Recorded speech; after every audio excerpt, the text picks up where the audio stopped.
The following is brought to you by the People's National Party. Make the trumpets play. Jamaican people want better. Economy coming like stormy weather. Ancestors are turning on them grave. They can tell me how we can do it together. When we look at the future of precipice, we see Jamaica needs the vision of the PNP.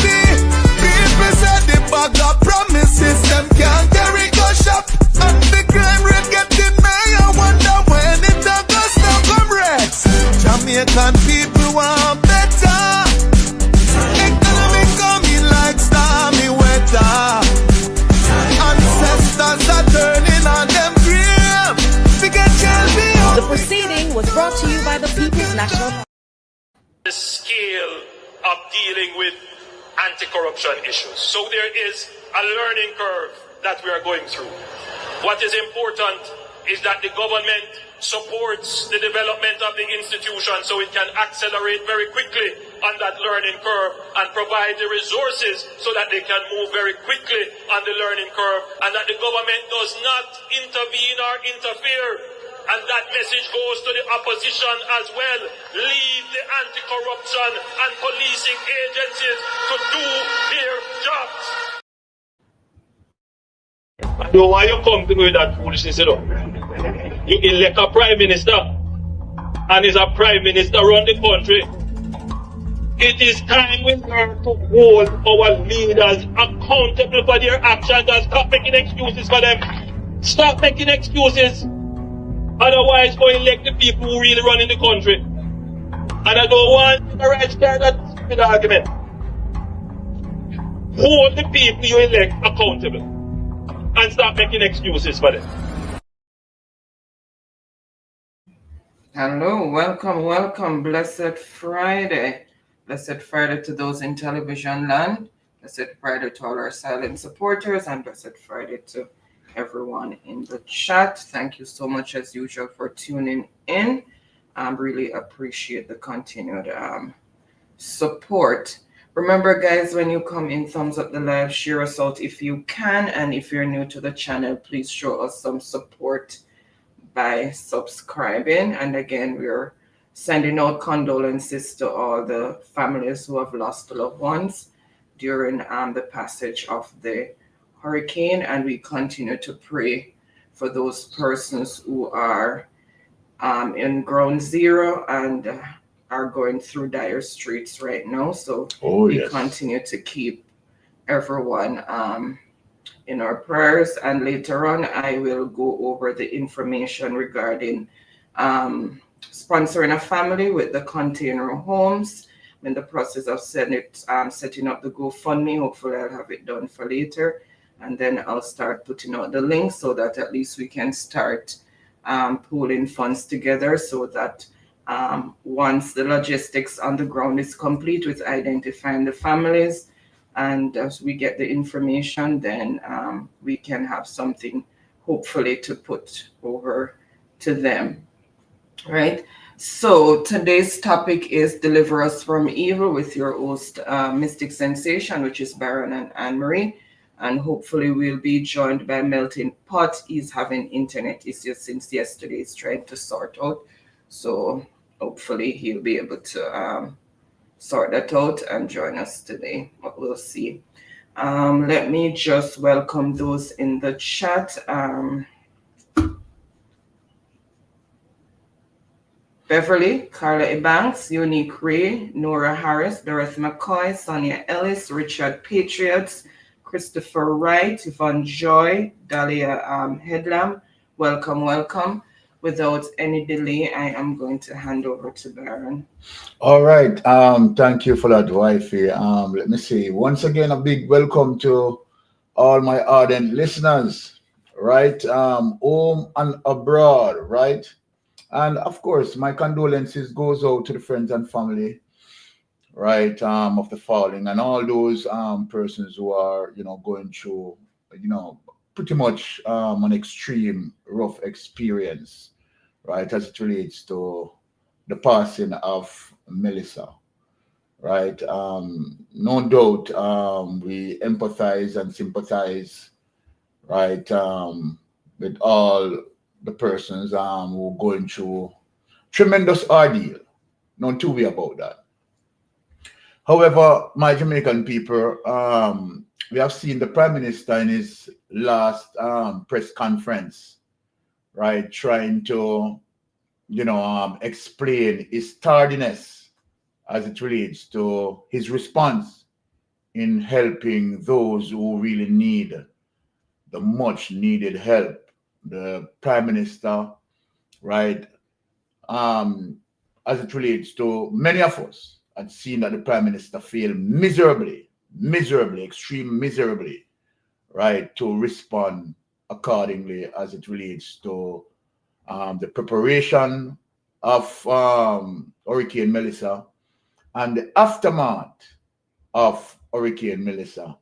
And in the Prime Minister's last press conference, right, the Prime Minister tried to do some damage control. It really didn't help the Prime Minister, because what the Prime Minister is trying to explain, right, is now just exposing the Prime Minister that he failed miserably.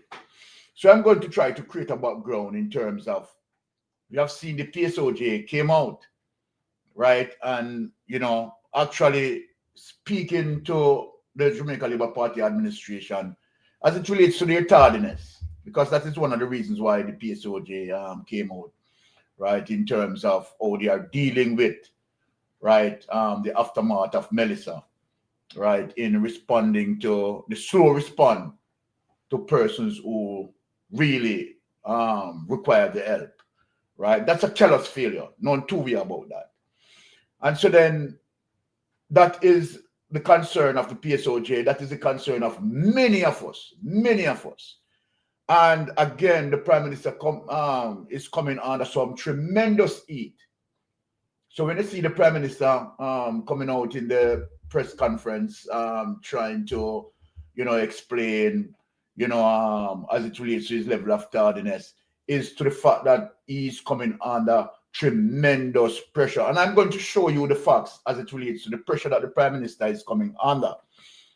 Right, you have international journalists who are coming into the country now, and they are reporting, and they are hoping up the eyes of both persons locally and internationally. Global awareness. Let me just define it as that. Global awareness as it relates to the failure of the Jamaica Labour Party administration. All right, let me just share a clip to show you the pressure that Andrew Ones is coming under. Right now, without any delay, Oni, let us just get into that and give our people that level of awareness. Right, it is. The condition is getting quite serious, and the longer it stays, you understand, of course, people's lives are at risk, right? And it doesn't seem like the Prime Minister, right, have, a robust plan to deal with the situation. So listen, my Jamaican people. Polaric concerns are rising as communities struggle to recover from the devastating Hurricane Melissa. This morning, we're getting a closer look at one of the area's hardest hit. Local 10's Christina Vasquez on the ground there, where we found a hospital that was completely decimated. She's joining us live now from Montego Bay. Christina. Yes, and this was an area that it's local residents who told us about it.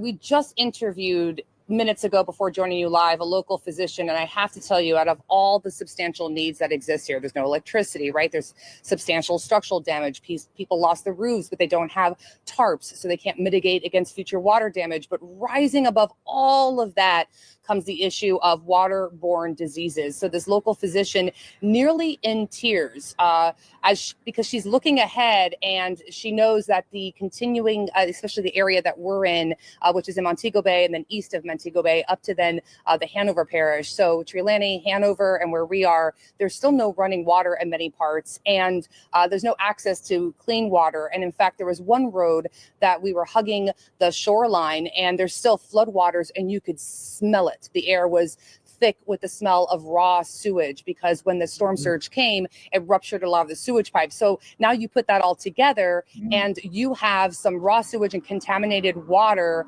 pumping through the rivers and streams here that the locals are then dipping into to bathe, to wash their clothes, to try to get water that we have seen them put in gallons to take back to their homes in order to try to cook. And she basically says that cholera is knocking on the door here, that if they don't get the kind of medical supplies they need, but also if they don't get this access to water issues solved, she's terrified, quite frankly, that they are going to see outbreaks of diseases here. Let's take a look together at some of the things we saw yesterday.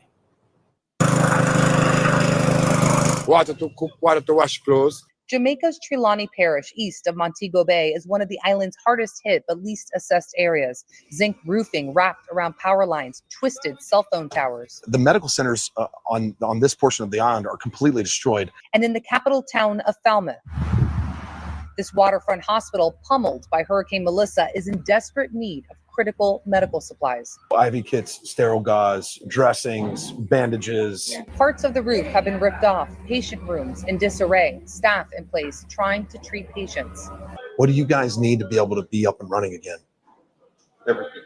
Everything. Local residents directed members of Savage Freedom's operations and Project Dynamo to this area to assess needs, to develop a resupply plan. We have a large load that's coming in tomorrow on a 737 from the Jack Brewer Foundation, and then we have another 737 that we have lined up for Thursday to bring in another large load. And ensure incoming aid is strategically collected and dispersed. We can't rebuild Jamaica. Jamaica has to rebuild Jamaica. But maybe what we can do is help provide those medical supplies to the hospital so they can start treating their local medical emergencies. They have 18,000 gallon water capacity at this hospital, and they have no water available because it's either been blown out of the tanks or they've already burned through the water usage to help supply clean water to the local community. Waterborne illnesses are going to be a huge issue in Jamaica. We're also shifting into dengue fever season down here in Jamaica. So the doc was talking about, again, some concerns with that, not having clean water, not having proper prophylaxis in place, not enough medication or medicine to be able to treat the issues. And Jamaica is in a serious problem, so if we could help, come and help us, we need help. Okay, take it away, honey. So that is what I want to show, right? Some of the tremendous pressure that the Jamaica Labour Party administration, right, is coming under. And we all know, as it relates to what we had just observed there, right, that the anti-honest Jamaica Labour Party administration had received tons of aids.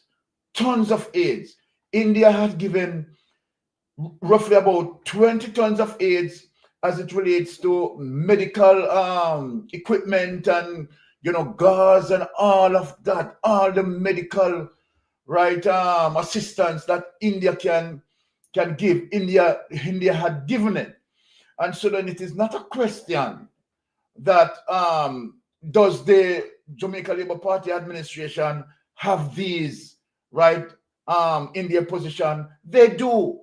But the fact of the matter, these hospitals who that damaging the Western Hemisphere needed them.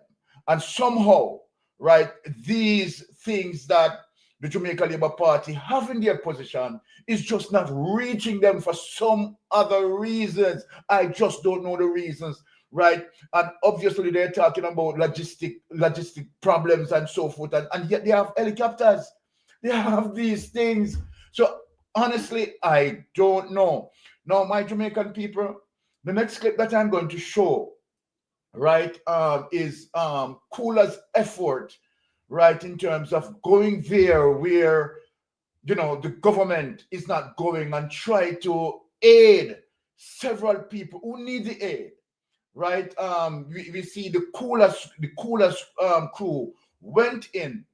But what we also observe is the level of desperation on it, that Coolers couldn't even settle. It goes to the level of desperation that people need help, like right now. And the government is talking about strategies and, preparedness, and leaving from preparedness to a particular level. And it's all just talk. talk. It's all about planning to do, and they are not doing one thing. The sort of assistance that the government is pushing, right, is really minuscule as it relates to dealing with it strategically. You understand, and where people can be getting help simultaneously, and the equity of delivery. You understand, ought to be done in a way where, I mean, social media can see that, okay, yes, you understand, based on their strategy, you know, they are trying to help, you know, all who they can help. But what we are seeing on social media, it's fair for us to speak the truth. And what we are seeing, we are not seeing that coming from the Jamaica Labour Party administration. From the onset, they tried to dismiss the opposition involvement. And, you know, he went into parliament and he told lie that he's not doing these things. And yet he's doing it. Now, look at this clip that I'm going to show with coolers. And I am saying kudos to coolers anyway, they big up yourself. You're real good art youth. And trust me, your blessings abundant. Now look at this. Look at this coolers clip, people. And it's just amazing. Look at this.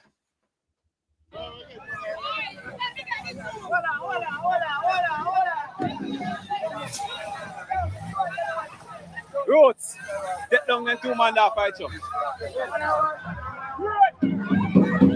Roots, sit down, Roots, sit down. Sit down.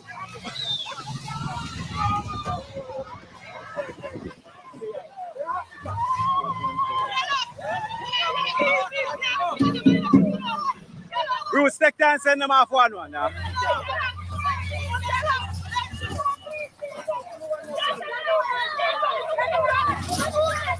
Don't jump off, little girl. Don't jump.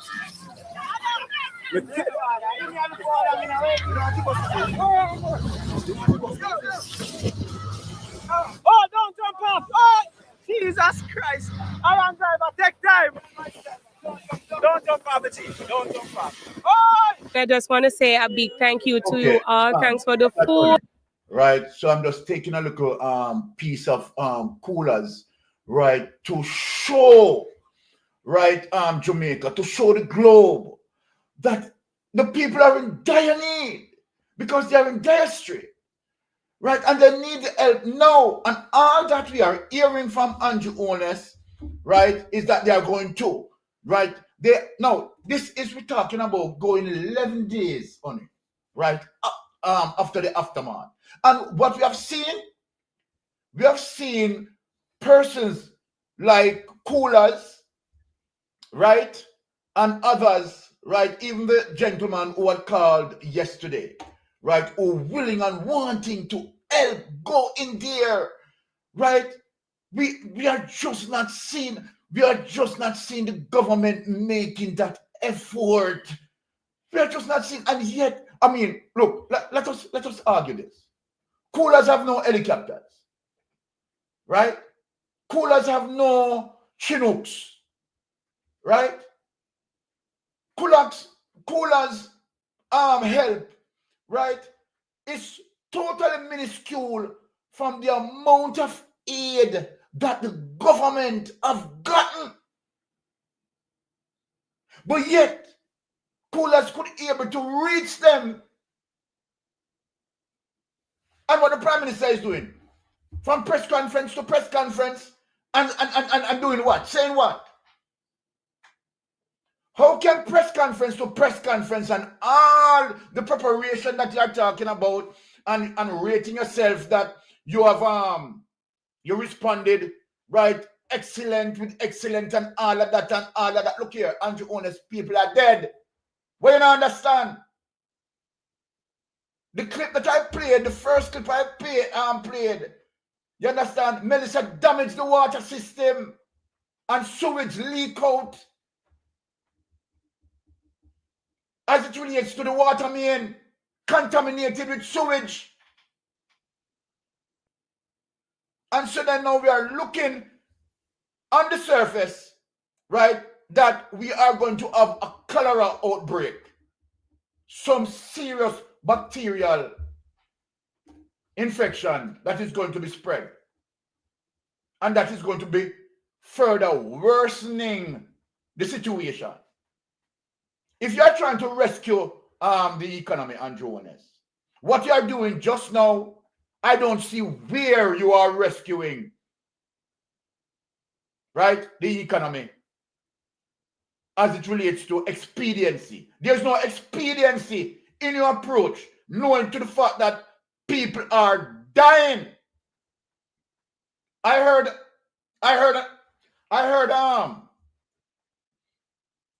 a news last night, and you know, I'm going to speak it, but I have no evidence. So let me tell my people, I have no evidence.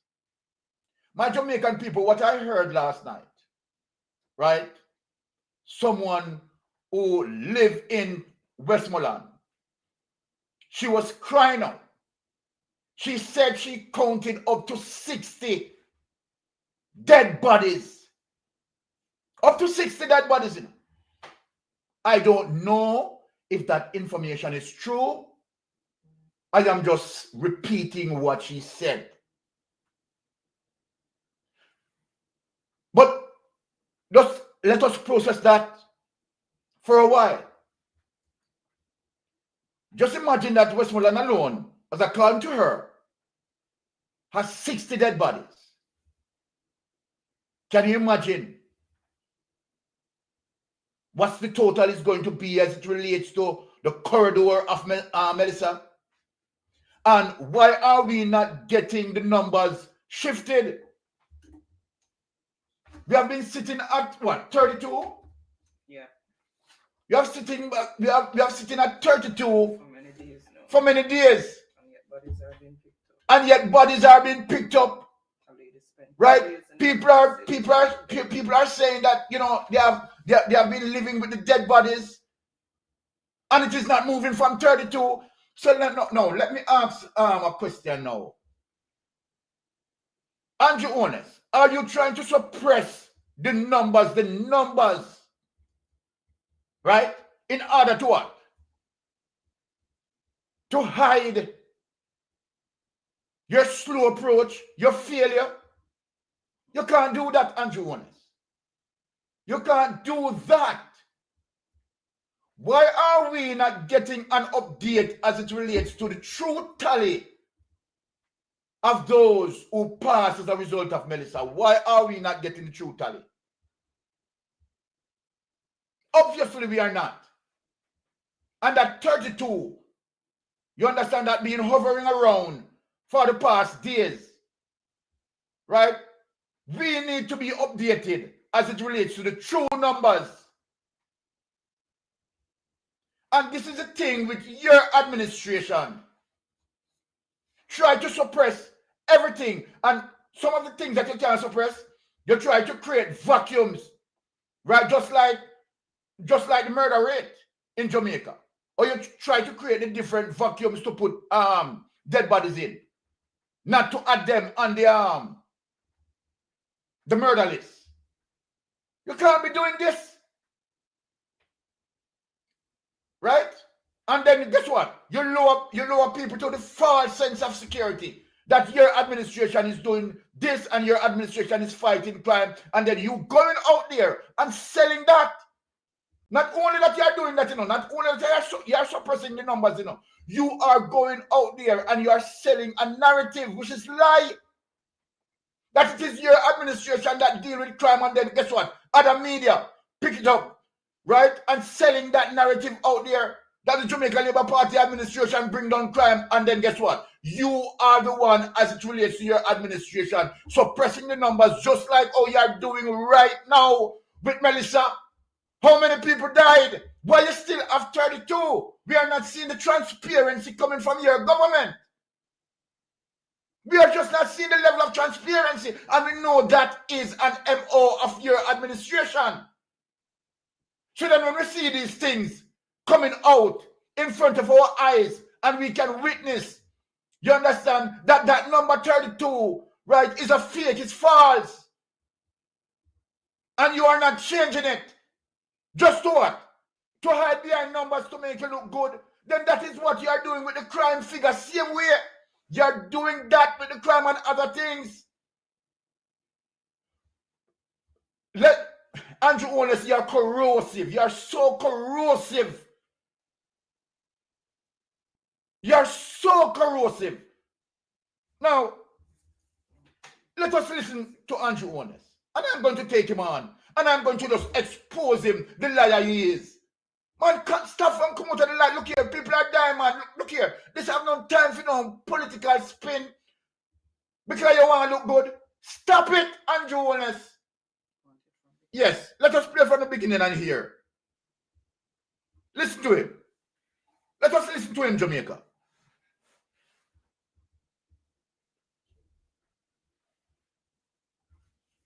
As cabinet ministers, and so I ask you to welcome our Prime Minister, Dr. the Most Honorable Andrew Holness. Thank you, Minister. Good morning, Jamaica. We are officially out of the preparation phase. We have done well in the preparation phase. But even the best laid plans would be laid to waste in a Category 5 hurricane. It's as if you have gotten a knockout blow and you are trying to reconstitute, get yourself up off the mat to say, what do I do next? And that was kind of like the impact of Hurricane Melissa. So in the initial phases of the relief phase, it was almost as if it were a scramble. What is the relief phase? The relief phase is that period of time when the authorities of the government, the civil society, private sector, and others seek to mobilize relief for those who are most impacted. What is that kind of relief we're talking about? Food, water, medicine, clothing, emergency shelter, and services, medical services, search and rescue, or in most cases now, search and recovery of bodies.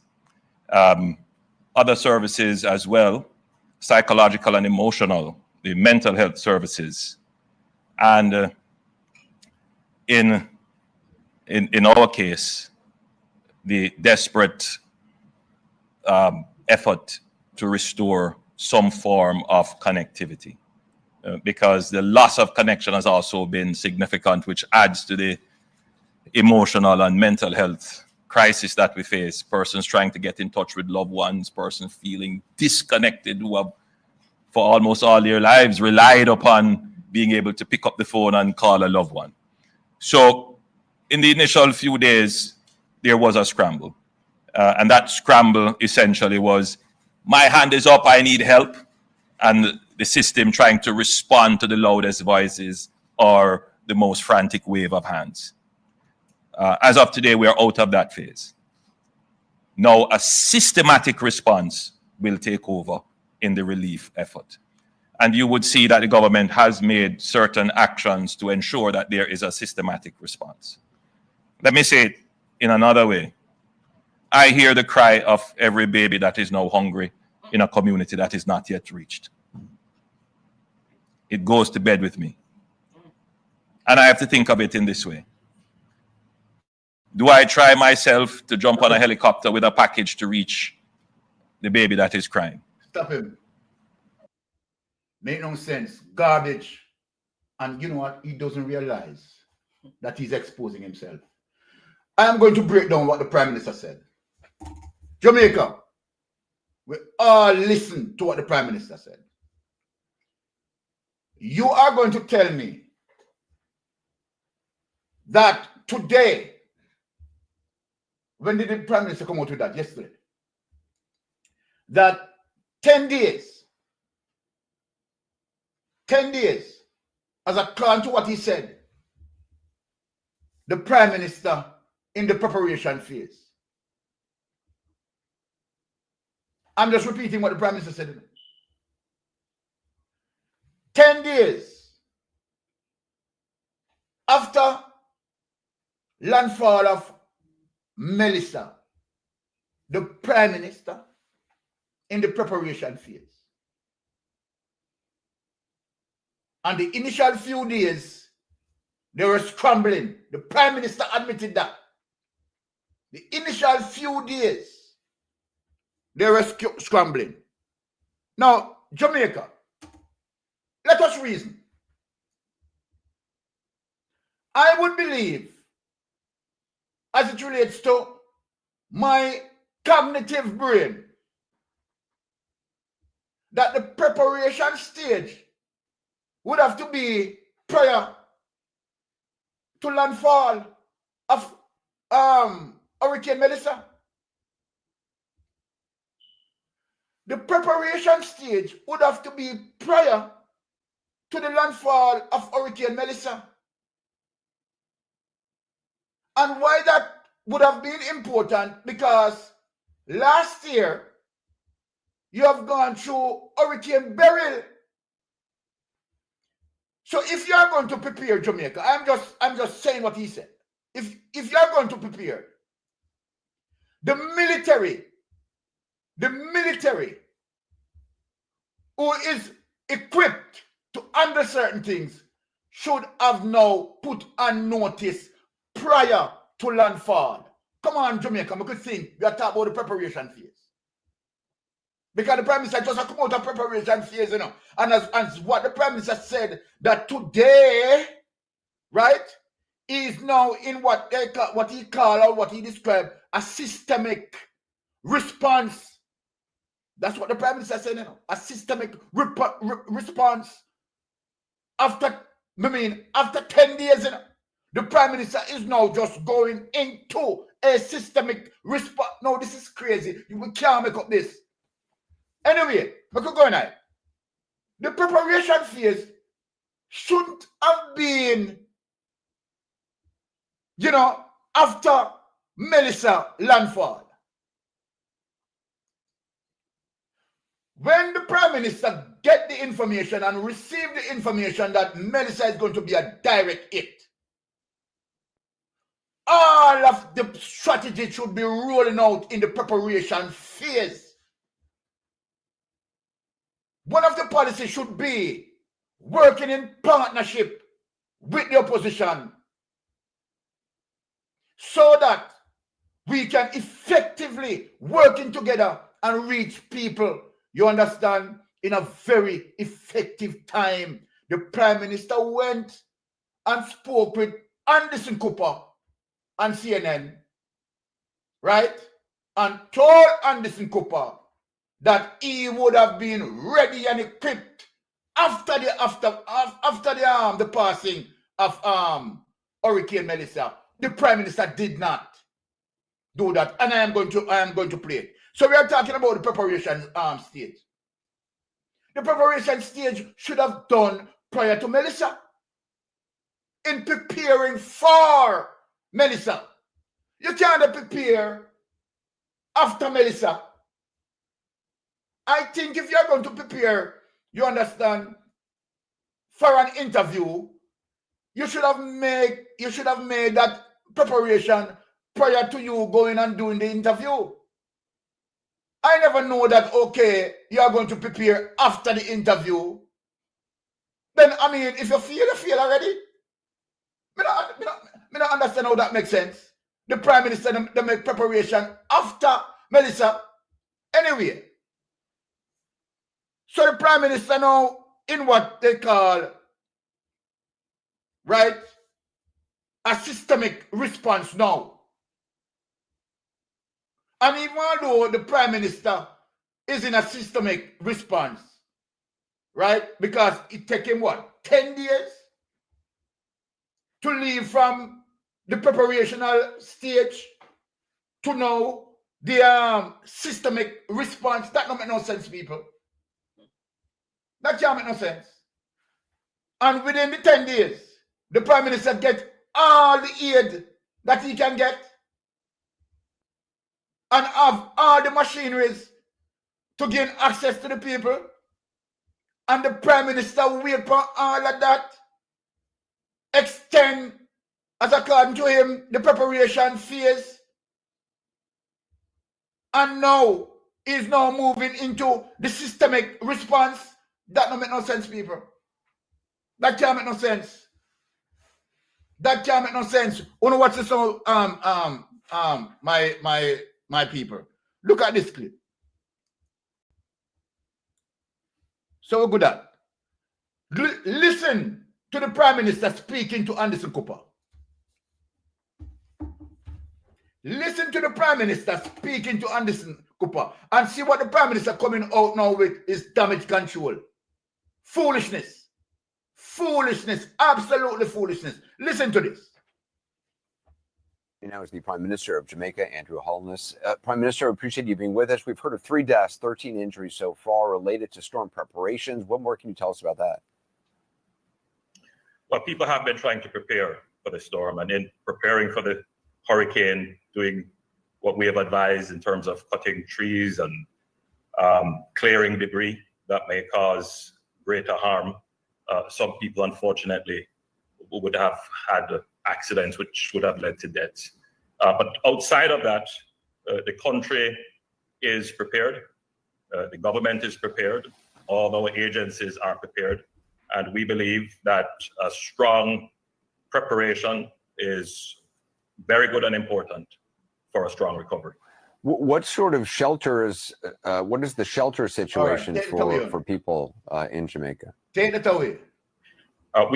We heard the Prime Minister said to Anderson Cooper, you understand, that a strong preparation, right, is solid for quick recovery. And the Prime Minister also told Anderson Cooper that the country, right, has been prepared. The country prepared. That's what the Prime Minister told Anderson Cooper. So then you tell me now the Prime Minister recently come out in his last press conference and a talk on just come out of the preparation state. How does that make sense? Jamaica, come and talk to me. Because, it seems like me hear what the Prime Minister said. The Prime Minister told Anderson Cooper that the country is prepared. And it's only a strong preparation can lead to a good recovery. That's what we all hear. Then if we hear that, then now let me ask the Prime Minister now in a press conference now. The Prime Minister, you tell me, say now, you stay static within that preparation stage between landfall of Hurricane Melissa and you stay in the stage few much days.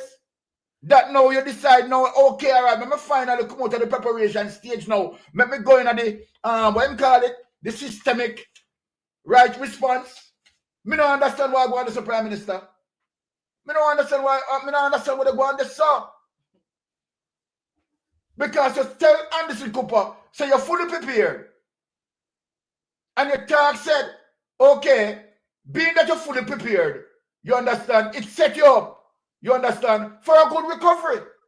Now that you tell Anderson Cooper, say, then oh no, you have your press conference now, and you the tell we say. You understand? You admit to yourself, you admit this, You admit, say, the initial few days, you're struggling, You admit that out of your mouth, say, the initial few days you struggle. But you're going to tell me, say, you stay in the preparation phase there. Right?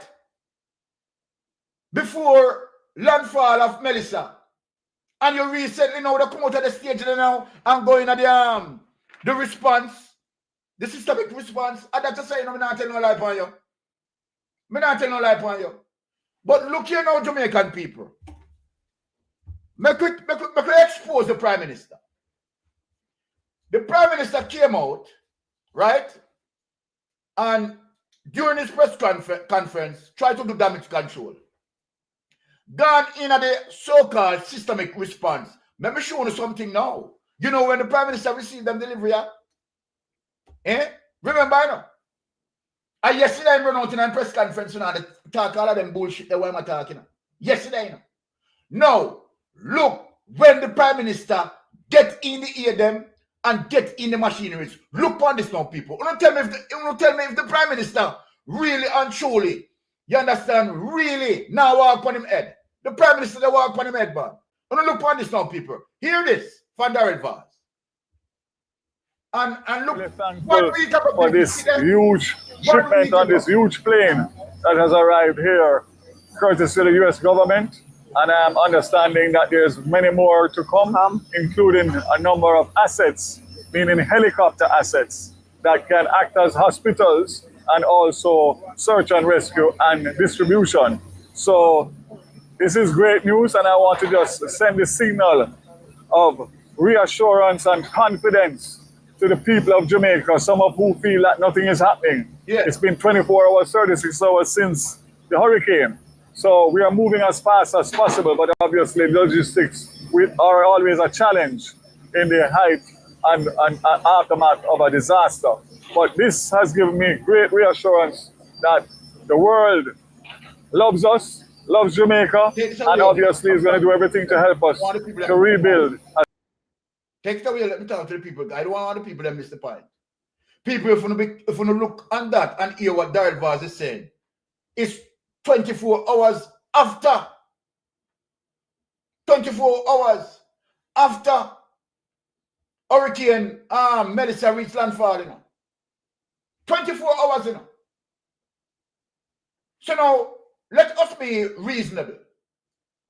So 24 to 36 hours, United States sending tons of relief aid, you know. Within 36 hours, you know. Jamaica, want to listen to me now. Within 36 hours, Andrew Holness administration have in their position tons of aids. We're going to play the next clip and show you something. We're going to play the next clip and show you something. Play the next clip on it. Let me show you something. Watch this.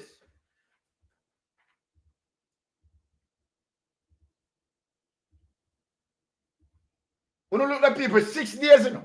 What you know, people? Negotiated affair at the U.S. Embassy, and you know, President Trump and Secretary Rubio and the American people have promised support to the people of Jamaica, and behind me is one of the examples of that.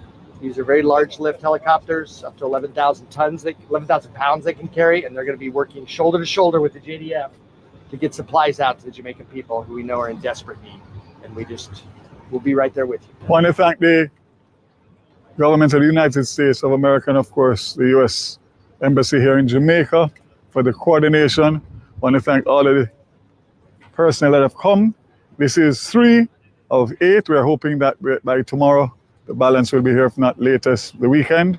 And of course, these 3 will be out to work tomorrow morning. I've been assured by the charge that tomorrow morning, in conjunction with the Jamaica Defense Force, they'll be taking supplies down for distribution, widespread distribution to all the affected communities in Western Jamaica. Just want to reiterate that we are here. We understand the frustration. We understand the anxiety and the suffering from a catastrophic hurricane category 5. And we just want to say we understand, and we definitely are doing everything in our power. We pray for you, and God bless Jamaica. All right. Got rid of the charge affair at the U.S. Embassy, and so then now, people, let us reason this. 7 days ago, Darrell Vaz, Andrew Holness administration would have received, right, 3 Chinooks helicopter, with each one of them can carry over 11,000 pound weight. What did Darrell Vaz say in the clip? Darrell Vaz said he's happy for that because the following day, they can deal with widespread distribution that reach all the affected areas. And on me say that was what, 7 days ago. 7 days ago, people. 7 days ago, upon receiving the Chinook helicopters, with each one has the capability to carry 11,000 pounds, 11,000 pounds of weight, and have the ability to move out, several people out of a particular area, where Darrell Vaz himself said, yes, We have it now, and we can now begin with the distribution of aids to all the affected area. People, I know me say. I know me say. So 7 days ago, them said this. The Andrew Wallace administration, them said this. They know yesterday now. Andrew Wallace in a press conference, I said he moved out of preparation stage and gone into systemic response stage to now deliver aids now to all the affected areas. 7 days ago, them say it. 7 days ago, them say it.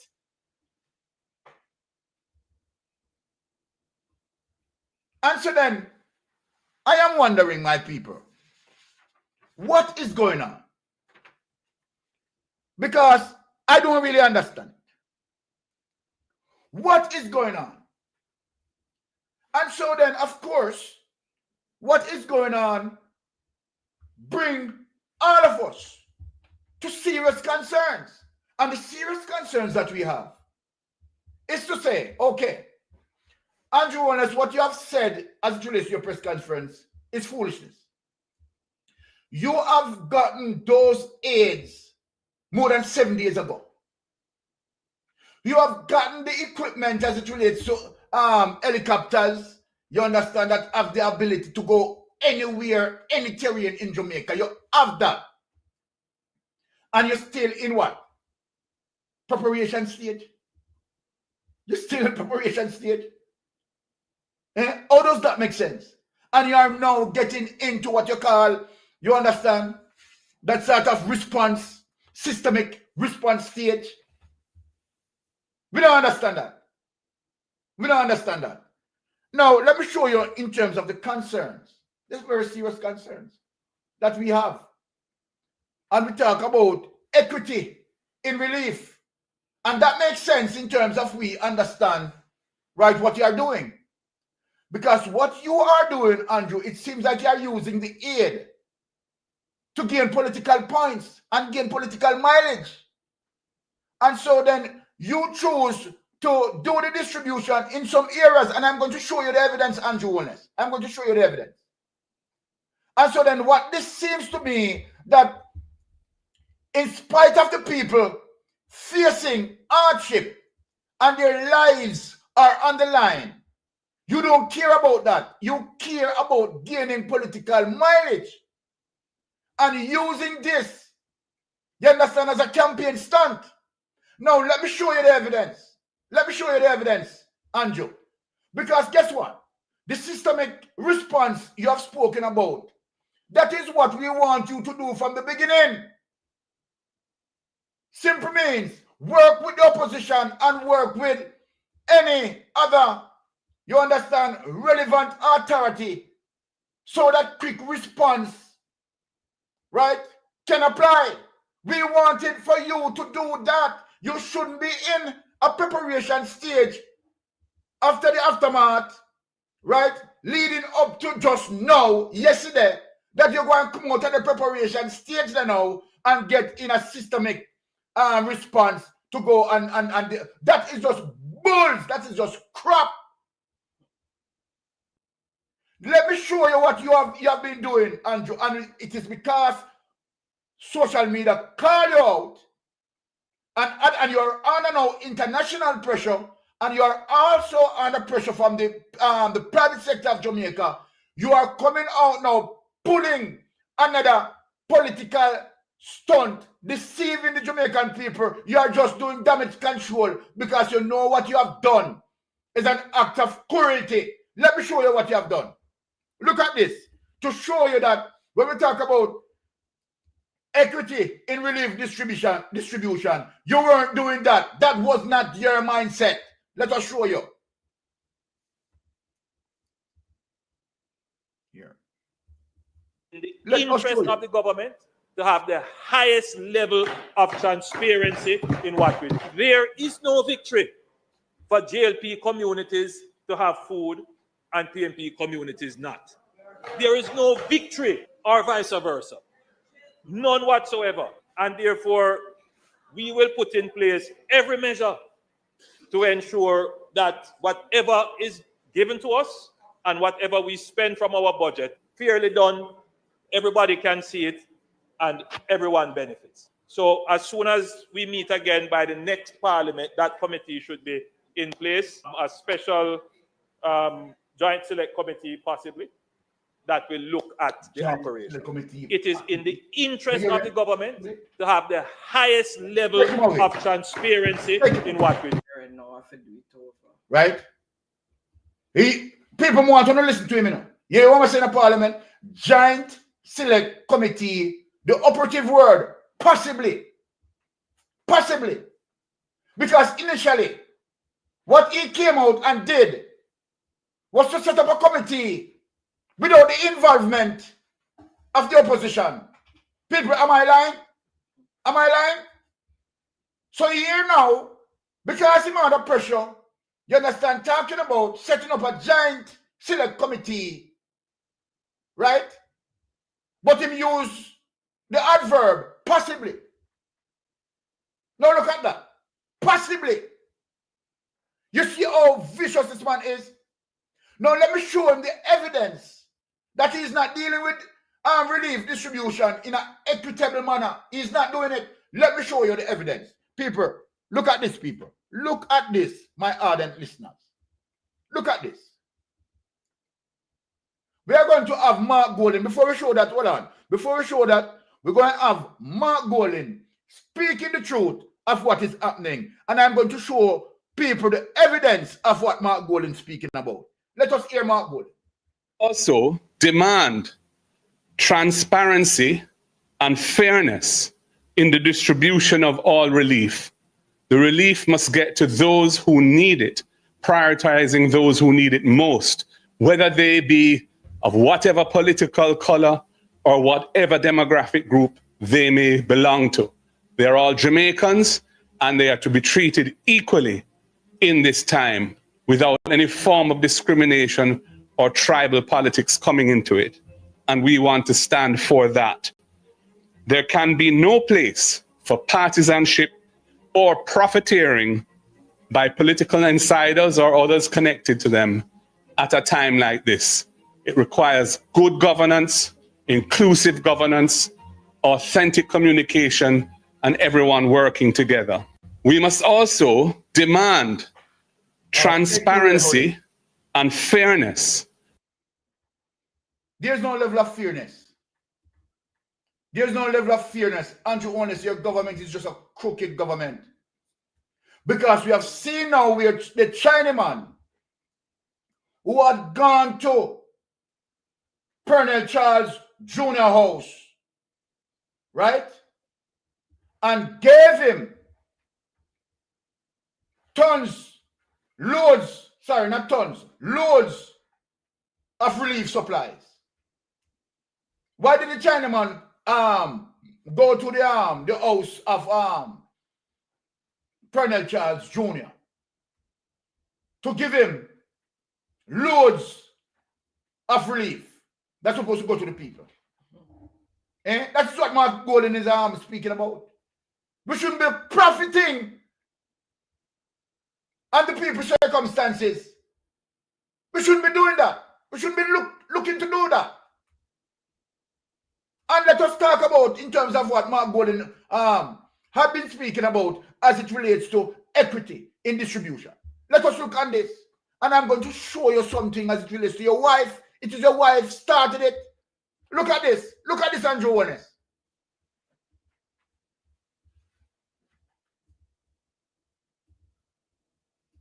Leaving some packages for persons who are marooned in Davidsdale, Hall's Delight. We are able to reach this far because we have been working on opening the road. It means that even as a community, and this is a really loving community where everybody come together, they can continue to prepare meals for the entire community together until everybody is comfortably able to get down to Papine, and we will actually be back. So we have carried Pampers, both for children and senior citizens, and food sufficient for the community. After we leave here, we go to Westphalia, another community that persons are marooned, so that they can also have the ability to have some food until more help arrives. Oh Lord.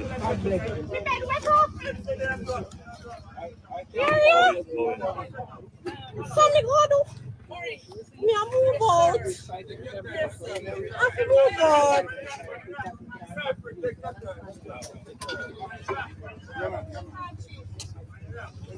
Different house get different things.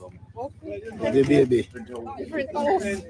And that's your client. So we have tarpaulins and temporary housing kits. So we have them sent over as quickly as possible. The roads are now clear, so that the supplies will come in. Yeah, man. 3, 4, 5.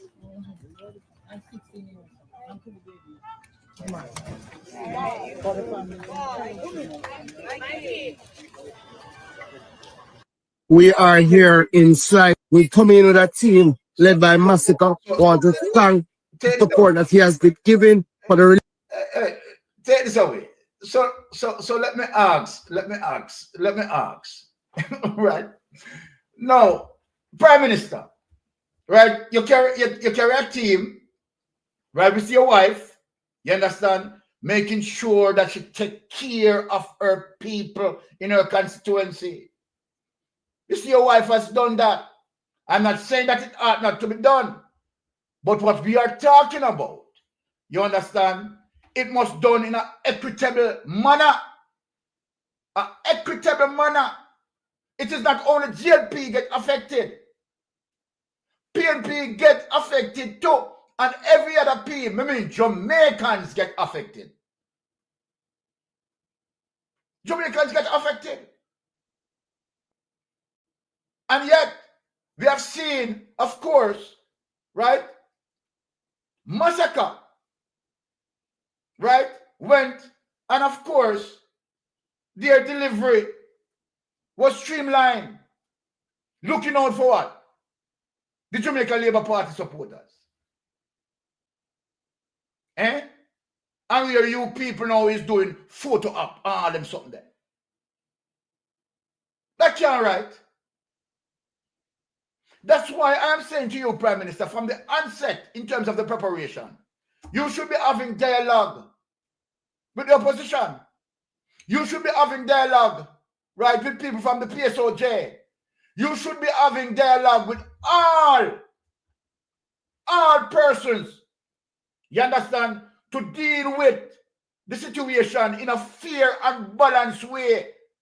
And you should be all sitting at the table and deal with the situation in a fair and balanced way. And that is one of the reasons why Mark Golden been calling you out on some of these behavior that you are disseminating. Now, you have three Chinook. And let me say this. You have three Chinook, Prime Minister, in your position. You understand the corridor of Melissa.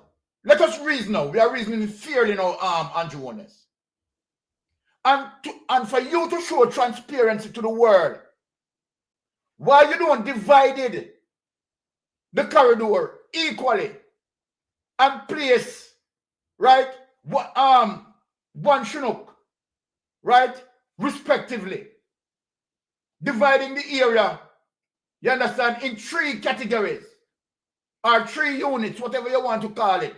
And so then, when delivery moving on from a general storage area, going out to 3 areas, let me ask you, Prime Minister, if you set it up like that, who can blame you? Who can accuse you to say you're biased? Who can accuse you to say you're biased? None of us on social media could accuse you of being biased. If you set it up like that, that you have a general storage area, right, where all 3 Chinooks, right, will be pulling from, and then they leave as it relates to the segmentation of the Melissa corridor, you understand, and then each Chinook will take on the responsibility of dealing with that particular area that listed for that particular Chinook. You understand? And so simultaneously, that people will be dealing with in a fair and balanced way. Tell me, who could have blamed you for anything? But you are not doing that. How long have I spoken about this? How long have I spoken about this? And you make no, even in your even in your so-called systemic response, you don't have that. You don't have that. And then you are showing the evidence that you are not dealing with any form of bipartisan approach. You come out and you name a committee, and you name a special committee, and the opposition are the panic. How does that look to you? Now, Andrew Holness, let me ask you a question. How does that look to you? Because by you doing that, isn't that you're sabotaging, right, political representation of those who voted for the People's National Party? Remember, you know, 28 members of the opposition in the parliament, Andrew Holness, and 35 members, you understand, of the Jamaica Labour Party in parliament, which make up a total of 63 members that operate the government. But if you know, you understand, sideline them. If you don't want to deal with them, you're cutting off the representation, right, from the people who they're supposed to represent. I heard a lady in Westmoreland is calling upon Nathan Campbell, you understand, to send helicopters here. Why do you think that happened? Andrew Holness, let us reason. Why do you think that happened? Because that is what you want to happen, you know. That is what you want to happen. You understand? Using your game, using your political craft, so that now the People's National Party opposition can be blamed for what? Are you of the purse, Andrew Holness? It is you who have the purse. So I don't know who you can fool, you know.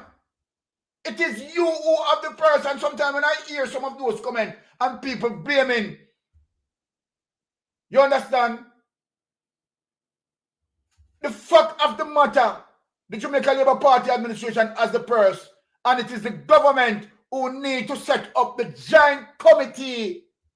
It is not like people, listen, it is not like the people, it is not like Mark Golden can say, okay, all right, you know what, I am going to set up a giant committee with the Jamaica Labour Party.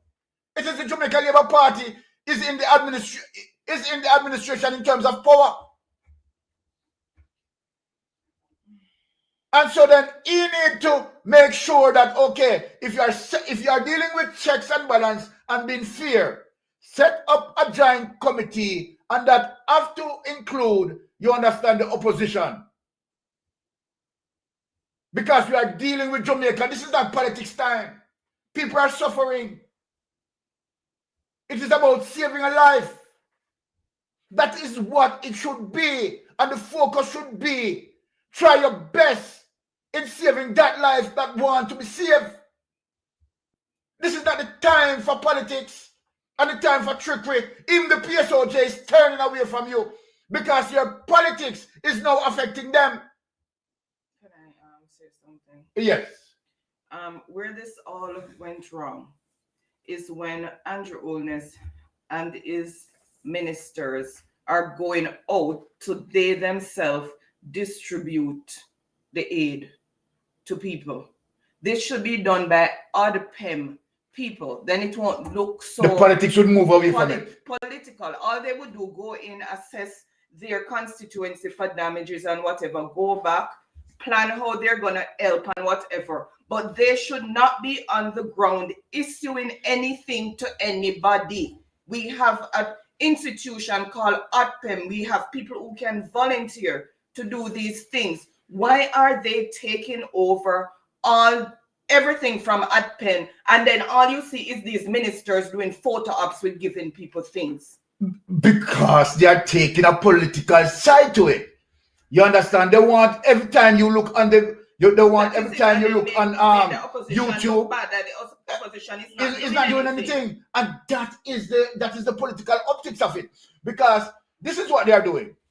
every time you see them on Never TikTok, in Jamaica history have you ever seen something like this? you have seen Andrew Holness, you understand? You have seen Floyd Green. You have seen them just up front and blah. And guess what? The People's National Party opposition, right, must not be highlighted. You understand? Because they are not doing anything. That is the political optics, you know. You understand? To say to people that, okay, the People's National Party not doing anything. You understand? It is we at the helm and we are in charge, and everybody knows they are in charge.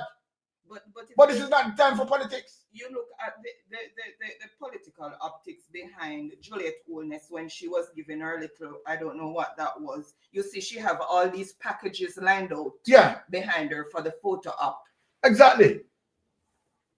It is just ridiculous. Our country has gone to the dogs.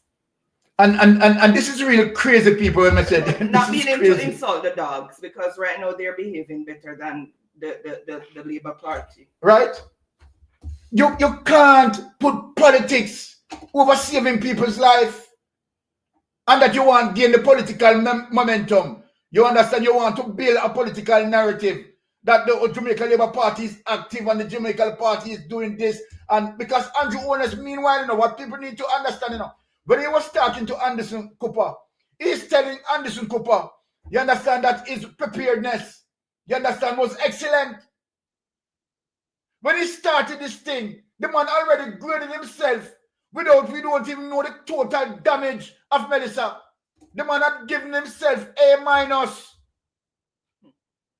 So it is him who inject the politics in the whole thing.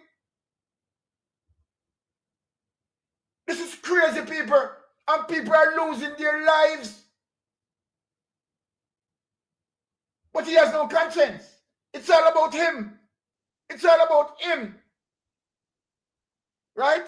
He need to go on the highest point in Jamaica, which is Blue Mountain, that measures 7,402 feet above sea level, and shout it out, here am I.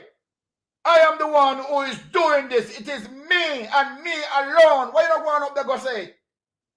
Why not going up there go say it? People are dying. Are you there to play politics with people's life? This is disgraceful. The international journalists, they are looking at you, CNN looking at you as a failure. You're a failure, Andrew Holness.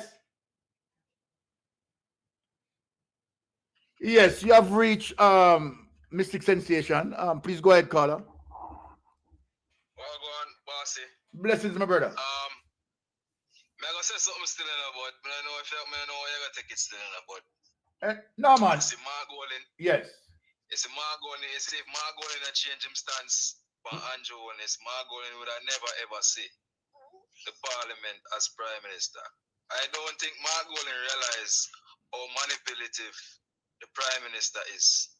Very, very. I think Margolin is the kind of naive towards the actions of the prime minister. The prime minister stand up in a parliament and announced that all of this beautiful speech. You understand? But at the same time, his actions are contrary to his words. Obviously. You understand what I say? Obviously. You cannot have Andrew Holness is not somebody where you smile up with. All right, but let me say what. You can't smile with. All right. Hold on. You realize when Margolin run the joke with Juliet Holness, I say, I hope this is a new era for shift and change our ways. You realize how seriously they looking at Parliament? So how is it that them people here, members of the People's National Party, I feel laugh up with Andrew Holness when Andrew Holness are crack jokes in a period of time when people are dead. And at this very moment when me there start on the phone, people are dying. So how comes them find it funny? All right. Then I realize that Andrew Holness are soft, not the blow. Him no want them attack him. That's why Ian could have stand up and say, him not show them business out to the public, you know. What is wrong with these people? All right. Oh, you finished? Okay, all right. Now, I don't think that Margolin is naive as it relates to Andrew Holness. I would put it deceptive ways. And let me give you some strong examples. Now, if that was the case, Mark Golan wouldn't be scrutinizing him keenly when he was doing the Constitution. And so then Mark Golan found, because to the fact that Mark Golan knew the type of person he is, Mark Golan monitored that process and called out those flaws that he was setting in the Constitution. So we are to be grateful of that, as it relates to what Mark Golan had done. Not only that, Mark Golan had taken Mark Golan had taken him to court on several occasions. And won all of them. I mean, him no win one. So then that goes to show you that Mark Golan is totally cognizant of the deceptive person Andrew Holness is. All right, I played a clip to tell you that Mark Golan is not easing him up. When he came out and he talked about he's not doing this and he's not doing that and no form of discrimination and no political biasness, Mark Golan came out, right, and said the distribution of relief funds must be done on an equitable basis. So Mark Golan never buy into what he's saying. Mark Golan is contrary to what Andrew Holness is doing and saying. Mark Golan is telling him that the opposition need to be a part of the process. Mark Golan is pointing out all of that. I'm gonna integrate everybody. I'm gonna put everybody integrate every member of parliament. But him actions is contrary to what he must say, because at the same time him form committees and all of them something. Yes, my brother. Opposition members on it. Exactly. So he is in the public. He is acting as if he's all for everybody and everybody coming together. But his actions are contrary. And you are 100% right. And when I say Mark Golan should have brushed him in a parliament, man, you can't go easy for Andrew Holness. Brush him. All right, hold on. Hold on, my friend, because you are going now. Me understand your concern, but let me guide you upon some things. Remember, in Parliament, you have what you call standing orders that they have to obey. Apart from the standing orders, there's a particular decorum in Parliament. It is not like when Andrew Holness is talking, that Mark Golan can just get up and just oppose him like that. He has to reach as it relates to going through the standing orders. And when it is Mark Golan's turn, then Mark Golan now will speak accordingly, right, in terms of responding, you understand, to what being said and have it corrected. Remember, my friend, that let me show you something, Mark Golan, well serious. Let me remind you something, because you seem to forget this. Do you remember when Mark Golan, right, in Parliament, I think it was last year, when Mark Golan was talking about the Integrity Commission and all the things that the Integrity Commission had done, and Andrew Holness got up and they all walk out of Parliament? Yeah. Then I put on Mark Golan, I put on the strap on him. How do you think Mark Golan will do? Remember that he's professional. He's not an you understand? Yeah, man. I put on. Hey, look here. I put on Mark Golan, put on the strap on him in front of him face, you know. Mark Golan now iron, you know. I remember, so when he walk out, you know, what Mark Golan do? Mark Golan no go out and stand up on the roadside and still put on the strap on him, my brother. So we attack, say. We have him under control, man. This is a matter of time. Mark Golan even step it up, man. He's not going to make a lot of noise. Hold on. My brother, let me tell you something. Has anyone seen the Governor General? I don't want to talk about him, man. You know, say him. Him can't find him walking stick. Things over find out if him still alive. Yeah. Carry him there. We see that the Governor General find time. Yes. Talk about Andrew Holness and the IC, and the IC is being unfair to Andrew Holness. And in a critical time like this, where the country has never seen this sort of devastation, yes. The Governor General is somehow silent. Silent. Somebody need to go find out if the Governor General is still alive. Exactly. Solid point. Yeah, man. I them the punch them why you make, man. I them the punch them why you make, my brother. Yes. This thing is simple, you know, no 10 city no need for building up. All right. As me I talk, you say, you know. Yes. Me almost sure say the NST have projects right now. Yes. Housing projects right now when nobody not occupy. I simple something for move them in IT. Exactly. All right. You are going now. Somebody else a call. You are going now. Somebody else a call. I'm going to give him a chance to talk to. So I have to go run left. You hear? All right. Respect. Blessings. Yes, caller. You're on Mystic. Take the call. Take the call. Yes, take the call. Yes, caller. Mystic Sensation. Go ahead. Good evening, Mystic Bless Sensation. up yourself, my brother. Bless up your wife and your man boy and do a good work. Thank you. Appreciate it. I'm life gonna be the fire, but you know, say boy, we are all Jamaican and we stand up. Yes. We stand up with Mark Wall, you know, when Mark Wall not talk to the people there, and you want the people there, Yes. we don't take out no heart and Jamaican people and say, be careful, don't vote for that man. Yes. I see everything I play out now. You see it. Right now, Mystic Sensation, I'm going to send you over there. I'm in Florida. I work with GOFUNDME. Yes. Their company, and they might give out send over big donation. I'm tell them straight. I said, do not send to Antoine's. Antoine's a criminal. Huh? You know, call Antoine's a prime minister, and Antoine's a thief. See, because the people in yard, you mean, say, look how much generator come. And that man want current people. If it's not to run him, Yeah, man. We go deal with that. man, put God, man, you know, get the people them, and take out the people them, come to stadium, and put him now in a hotel, and answer them, pay the hotel, and take out the people, and want to this swamp, dada. Yes.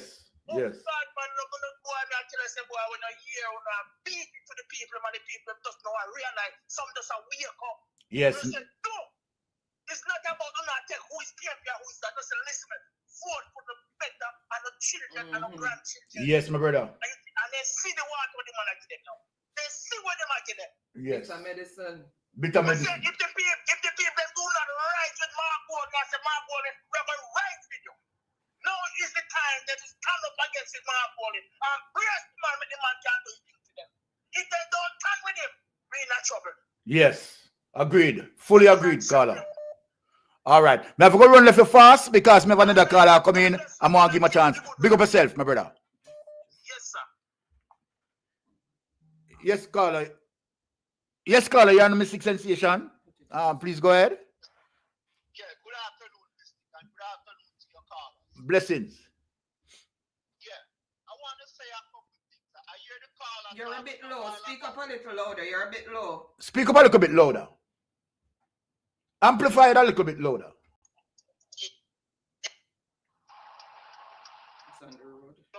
Yes, yeah. Go ahead now. Yes, we are hearing. I heard the caller talking a while ago.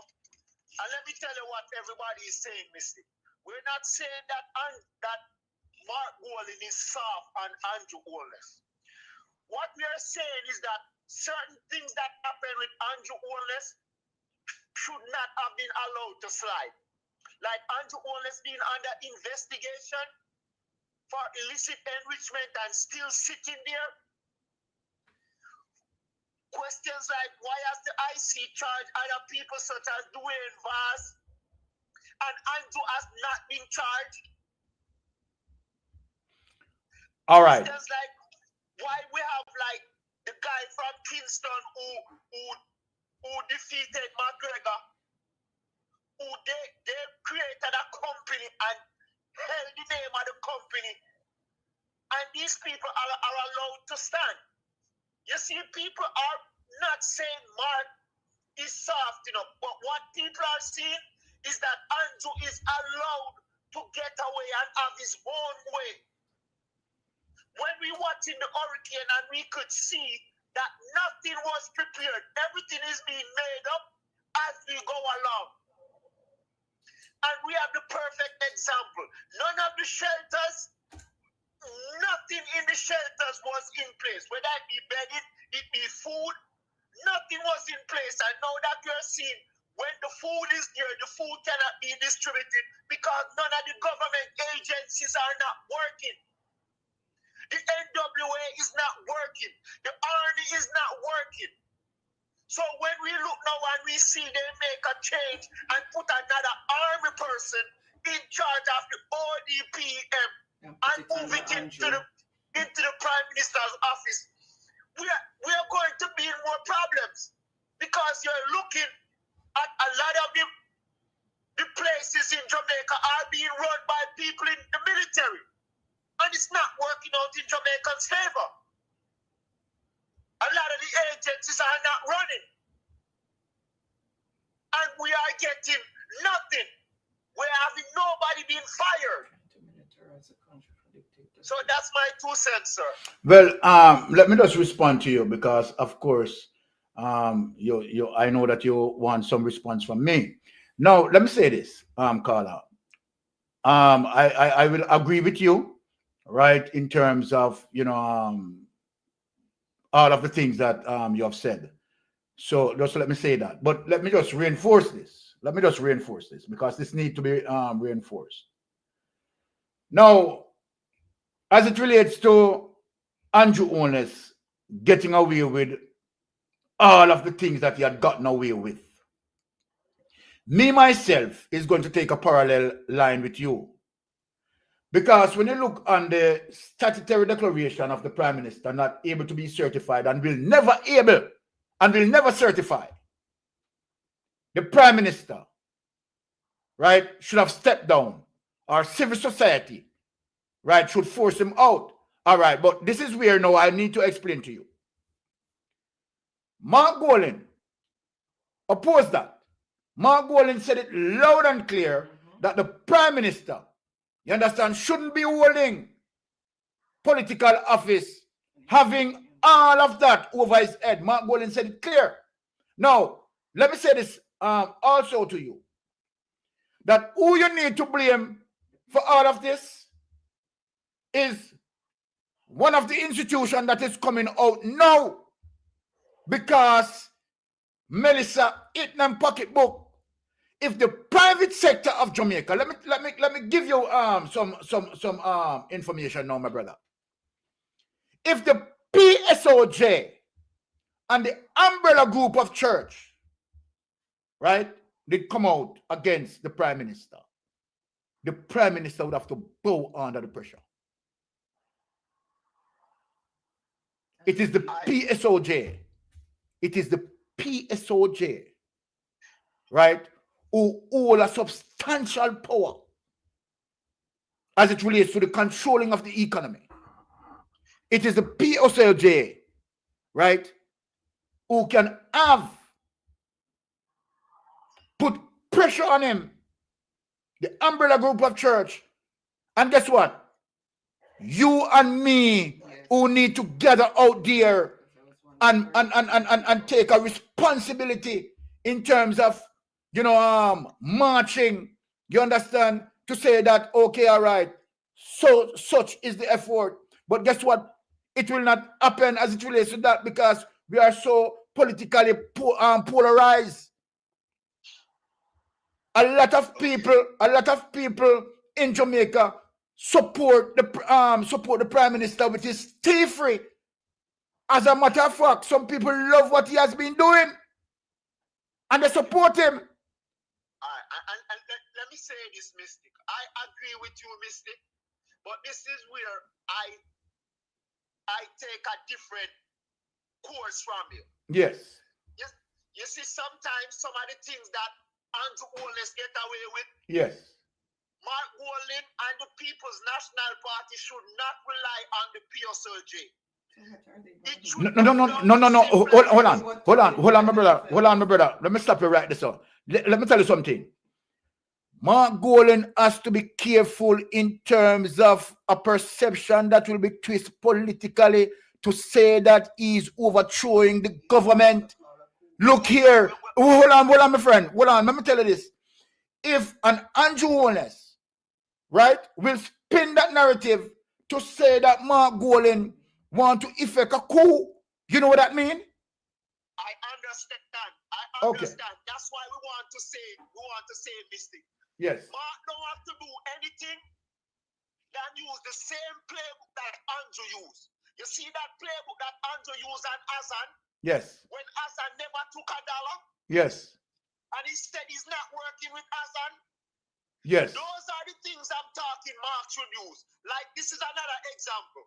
When we're having contracts being negotiated and for 20, 30 years, we're having people skip a step and we're back at the same place and say we're looking at it.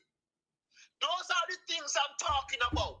Okay. They should not get away with. All right, Just hold like on. this is another big problem that's killing Jamaica. Yeah, right hold now. on, caller. Hold on, caller. Let me remind you something, and I want you to research it. When Andrew Ones, let me see if we can remember all the persons. When Andrew Ones, Babsy Grange, Pernell Charles Sr., Darrell Vaz, no, Oris Strong and Darrell Vaz, 5 of them. Desmond McKenzie, not Darrell Vaz, not Darrell Vaz, Desmond McKenzie, those 5. When they talk that it was a dark day and Ray blah blah blah, and he's not going to be sitting in the parliament with Ray blah blah blah. Now, it is the government at the time, in terms of Portia Simpson, right, who stand as it relates to say, okay, all right, let us create transparency and balance. And so then, all right, Azan, step aside for the process of transparency. That is what we welcome as it relates to democracy. That if you're under investigation, step aside. Now, what we are dealing with, we are not dealing with a Portia Simpson administration. We are dealing with a kleptocratic administration, a government that gone rogue, a government where the court found Dalrymple guilty, which me know and you know and everybody know, and Andrew Ones, and which she confessed to, and Andrew Ones still have him in him cabinet. Okay.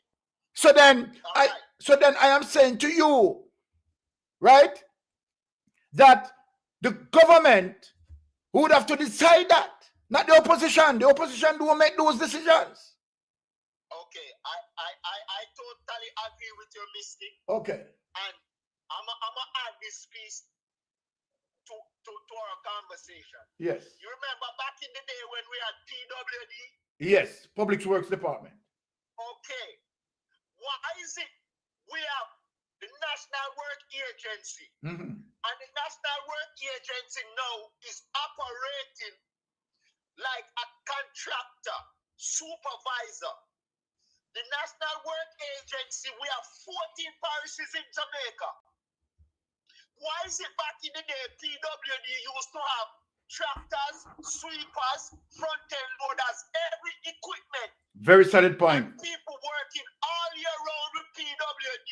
Very solid point you're making. In every parish. Now, we have the National Work Agency, who we are paying the heads of the National Work Agency so much money. They're not doing any very little maintenance work. They have no equipment. This is no different from tough than renting machine or paying for people to get basic lab work done. That costs us more than if we buy the machines. Yes. Draining our pocket.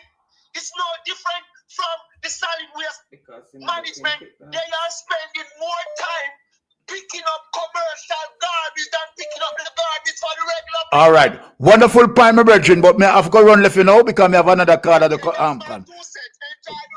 Bless it. Same to you, my brother. Thank you for your $1. $1 you make, man, and not 2 cents. All right. Cool. Blessings. Okay, call back that person on it. That person wanted to call. Solid points. And I like the communication today where people are calling and voicing right their input. Right, lovely. I really love that. I really enjoy that. Now we're talking about opposition checks and balances. Okay, that person is calling. Okay, we're talking about. All right, yes, man. Mystic Sensation. Go ahead, Good afternoon. Turn off the device in your in your background here. Good afternoon, Mystic. Blessings, my brother. Oh, this is Sean speaking again. Oh, Sean, yes, blessings. Well, what? Me a picture out and a rolling on my mind. Yes. Because I never even can say everything one time, Okay. Want me to the unsound people them where they homeless. the unsold mine people them, where the homeless. Yes. When nobody now identify what all of them people are there. You know, a very good question you ask, you know, because I know for sure that we did have the I know for those some in Montego Bay, they had moved. they had moved them because to that shelter got compromised with water, and they had moved them. I think it was the public work department upstairs or somewhere. Yeah, but those in Montego Bay, I know, and in Kingston, they had a shelter set up. What's his name? Desmond Mackenzie. And Swaby. Both Desmond Mackenzie and Swaby did have some of those persons moved to shelter. But your question is really valid, because I don't know if that was a systemic thing. Exactly. Exactly. Enough of them hide with them now. Go search for them. Them on go see the people them on the road and take them off. Go Yeah. to the one them who hide in a corner where you cannot find. Well, I don't know if it's sad to say if they are going to be amongst the statistics as it relates to Melissa. I honestly don't know, but you know, you bring a solid point forward, right? I don't really have a definitive. I really don't have a definitive answer for you. And today now is almost 2 weeks now, and now me not see them the people them get no valued attention. Yes. So when the regular people them go for a give look thing, or the people them swarm them like rat and roach and bees. Oh my goodness. Yes, man. So if you set up a post where you know so everybody come for them close to them now for fight, and everybody come for some blanket, and everybody come for some little thing where the people them offer to the people them. All right, but hear me now, Sean. Sean, hear me now. I don't believe that, you know, people going into. I believe that all of these people need to be evacuated. The government need to have a solid program in terms of evacuating all of these people and take the people to areas where they can be properly cared for. Remember that you have people with all sorts of ailments, my brother. Remember that you have water line that ruptured and sewage line mix. You understand? And all of them things they break out in them areas. Them areas they need to fix as a result of all those factors. And remember, you have people stooling on the ground. Remember, you have, I mean, look here, you have ladies that need sanitary convenience. They need to be taken from that area. They need to be taken from ground zero, Sean, and they need to put into a safe area where they can be properly taken care of. Sean, if you look at it, we have so many abandoned areas, right? Those strong structural building that could be utilized. You have stadiums that could be utilized. You have some hotels, right? In particularly Montego Bay, we have an entire hotel that carry more than, I think, 200 rooms, right? Where is totally unoccupied. When you pass Wyndham going up to that next hotel, right? It was Sea Castle. The name was Sea Castle. So, Sean, you have Sea Castle that totally empty, not occupied. And for people who in that, and that's why, Sean, I spoke about the respective zones. You understand, as it relates to. So why the people them appeal for building where are rent by the government and it not using for how much millions of dollars a month? And the building not using. Why them not use some of them money there and rent some place then if a something you want for rent to make the people them can stay for a while and make All some right. hot meal. The people that wake up, get some good Yeah, I agree with that, Sean. Them family can deal with them so them not separate. All right. Sean. All right, hold on, Sean, because I have to run left you another caller that coming in. The line hot today. If anything, you call back, Sean. But let me take a call here. You hear? Yeah. And I like some I go Westmoreland this week. Okay. And I go back to St. Elizabeth next week. So We need the people them for reach out to you. Because I'm going to take a whole heap of picture. I'm going to see what going on in Westmoreland. All right, Sean. So, Sean, Blessings, my brother. Hold on, Sean. Information is in the community page with this contact and stuff there. So anybody want to reach out to help to sponsor water trucks going to those in need, Sean is trying to spearhead that because he's been on the ground and he's traumatized by what he's seen. So he wants to help with trucking of water. Okay, so we put up your information in the community chat. So for people who want to reach out to Sean, please do. You understand? All right, Sean. I've run left you and take another call. Bless up. Yes.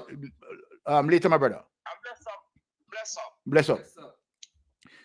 Yes, call about the person. All right. Yeah, man, we are getting some interesting calls who want to speak to as much people. The next topic that we are going on, the opposition checks and balance, right? And we need that, right? So let me just remind Jamaica. Okay, let me just. Yes, caller, you are on Mystic Sensation. Go ahead, please. Good afternoon. Good afternoon, my dear. Listen, but first time caller. Thank you, and thank you for passing through. Yes, it's okay. I just want to say I have family in Westmoreland, but I'm not hearing from anybody from Westmoreland. But I just want to ask one question. Why do you people expect the government to take out the people from these damaged area when it doesn't care about them? Because if you realize the area that it doesn't go and it doesn't care about those people did not vote for him in the election. Yes. Majority of those people did not vote for him in the elections. So he doesn't care one bit if they want to die. He doesn't care. You know what? He's quite a vindictive person, you know, very vindictive. Very. Yes. So. Yes. Yeah. Exactly so. And let me tell you something. He wouldn't get $1 from me to do nothing. You wouldn't get a cent from me. If that was the only channels that people would have to go through, mine wouldn't go through it. Because let me say something. Right now in the US, we can't even get a barrel. It's scarce. Wow. People are planning now to go to Home Depot to get boxes. But you know what?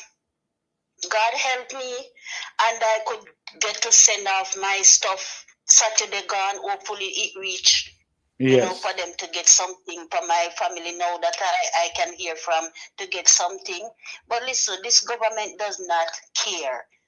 It does not care one bit about these people. And you are correct. He doesn't care. You are correct because his action speak it loud. And it brings tears to my eye when I see them in Parliament laughing. And listen, I blame the opposition too, because even if they give a joke, they shouldn't even smile.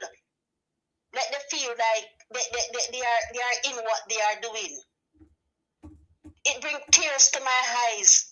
These people in Parliament laughing as if nothing is wrong and people are out there suffering. People are out there suffering.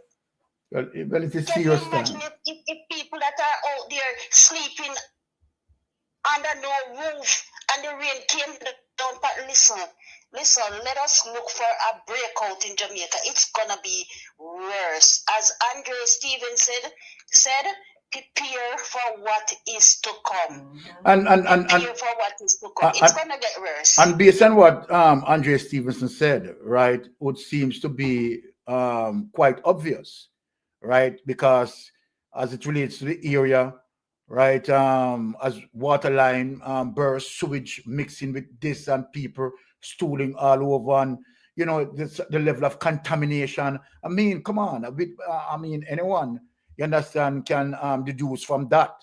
You understand? Remember that we have nurses from overseas speaking about the same thing, and you know it's quite apparent that is going to happen. I when the election, the day before the election, and he wake up the morning and he said, the Lord spoke to him and tell him he must prepare himself for who is gonna win the election and prepare for what is to come. You know, honestly I was upset with him because I was just upset with him. But now I see what he was talking about, prepare. And then I was watching a video last night that this lady was in Westmoreland Market preaching, Westmoreland repent, in Black River preaching, Black River repent. And I don't know if anybody listened to her, but what she was preaching was solid. She said the pandemic has passed and people take it lightly, and now there's a destruction is gonna hit the land. Westmoreland, Black River, even though other people has been affected, but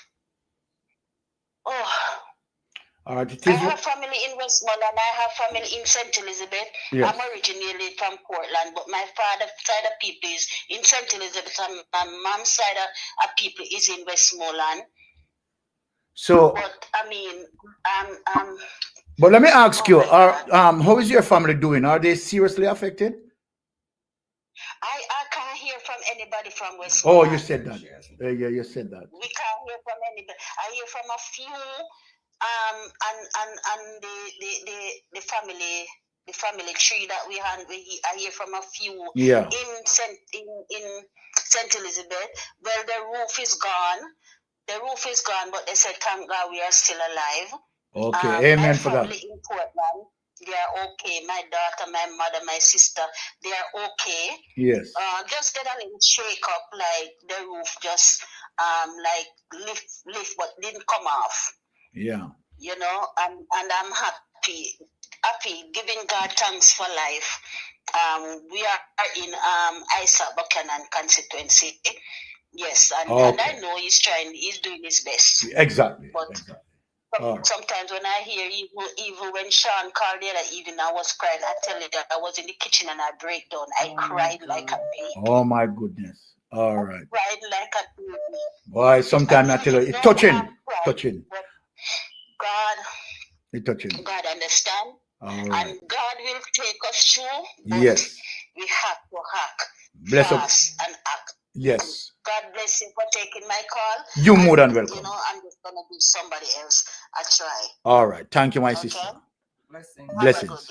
All right. Okay. This other person is calling. Take this call. Oh, it's Sean calling back. It's up. God knows them. I go Westmoreland. Yes. Sunday I come. If she interested, she can send you the address and you send me. Oh, okay. So we can find anybody at Westmoreland. All right. Carla, you hear that? What Sean said. So we will deal with that. And since he's going, if you're interested in him and to help you to find your family, you can just message me on this WhatsApp number that you just called. Yes. And I will forward it to Sean. And so Sean will do. Sean will okay. All right. Big up yourself, Sean. If you want me to give Sean your information so that he can directly get back in touch with you, you can let me know. All right. Okay. All right. All right. Thank you, Sean. Bless up. Blessings. Yeah. All right. Let me go into the business of the day now. So we sort of cool off the call. We are going to go into the subject matter. Now, opposition checks and balance is necessary, is important for transparency. Now, but I want to show Jamaica, right, the MO of the Jamaica Labour Party doesn't want checks and balance, period. Now think of it, Jamaica. If the Jamaica Labour Party was a government that dealing with honesty, fairness, transparency, and let me put in this, wanting to avoid corruption, that is important. That is the reason why they don't want any checks and balance in the Jamaica Labour Party administration actions. You have seen it quite clear, you understand, as it relates to Andrew Holness influencing all of his members not to sign the code of conduct. Simply mean they are not going to act accordingly as it relates to the principles, right? As it relates to the code of conduct. Mark Golding, on the other hand, right, signed the code of conduct and influence, right, all the subordinates to ensure you sign the code of conduct because you hold that responsibility to the people of Jamaica. But Andrew Honest, and this is what I'm saying, have you heard the PSOJ come out, right, and definitely speak against that? No. Hey, Sister Pat, where you day?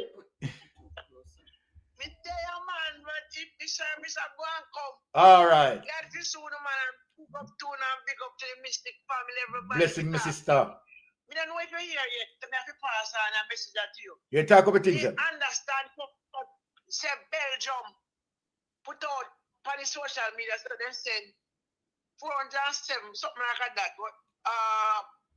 Generator. Yeah. We distribute food people.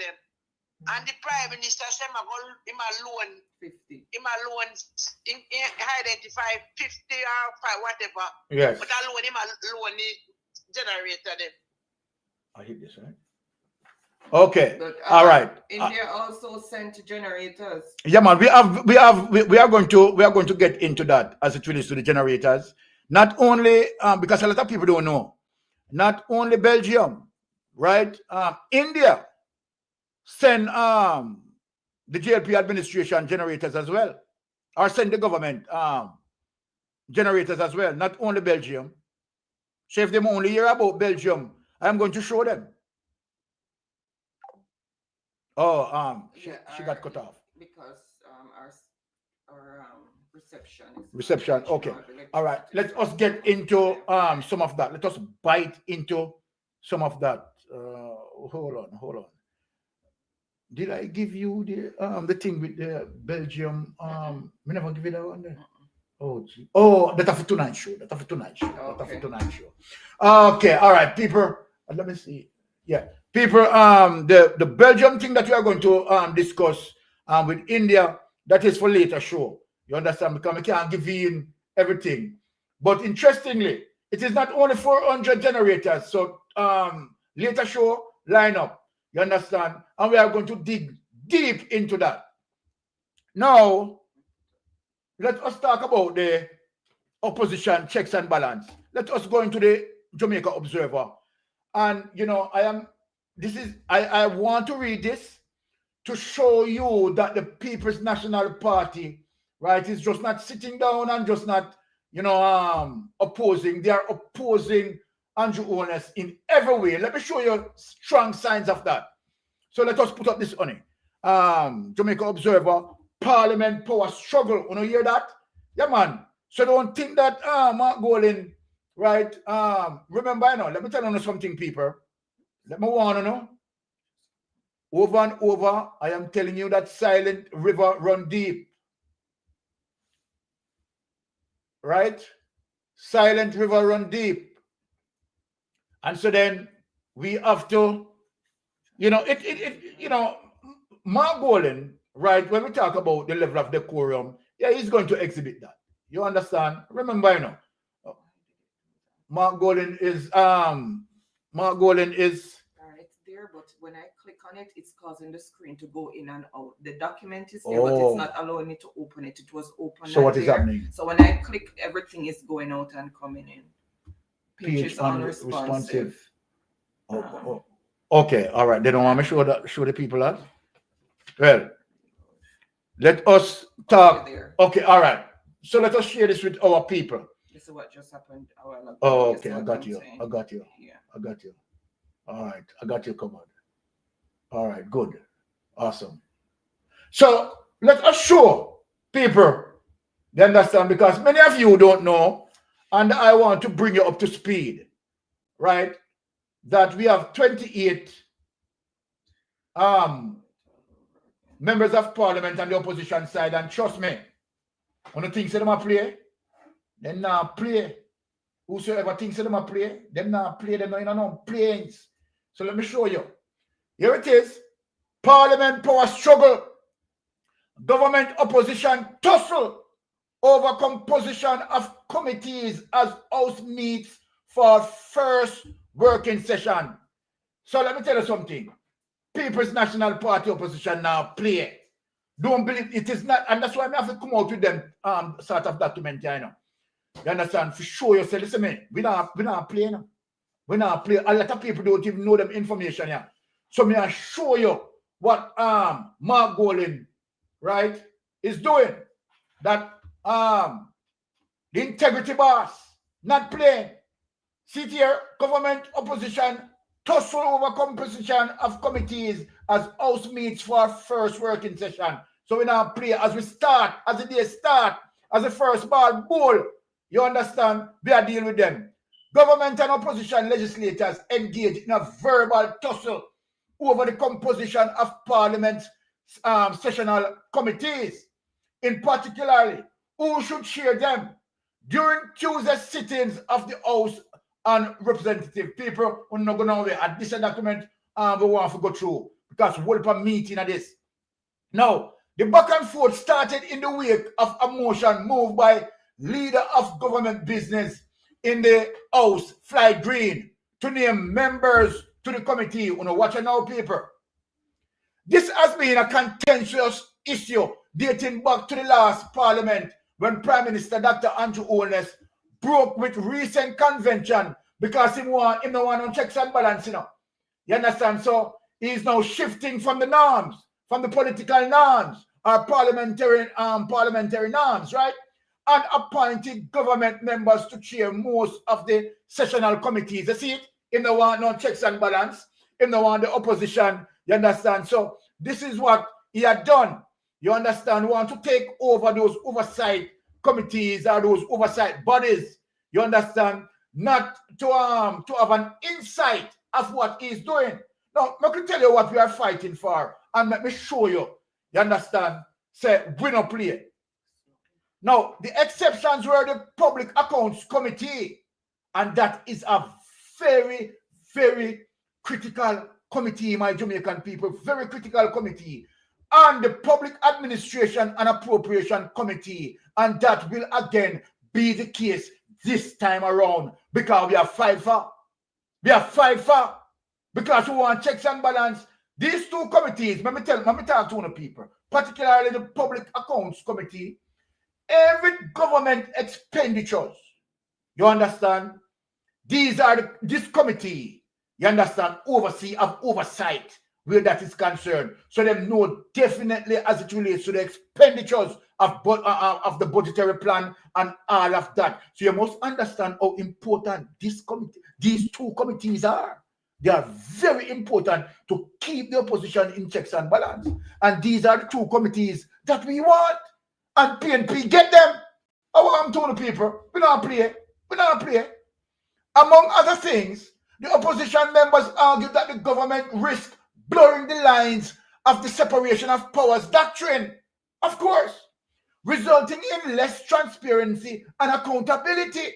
So when me tell you, say, Mark Golding, the holding feet to the fire, Mark Golding now play with him. You hear what Mark Golding tell him, say? It blurred the lines of the separation of powers doctrine, resulting in less transparency and accountability. Mark Golding, I say, yo, we want them here to keep on in a checks and balance. I want you. Let me tell you something. Me tell you, it's silent river run deep, you know. And remember, say, every time Mark Golding came to court, Mark Golding strap him with the belt, you know.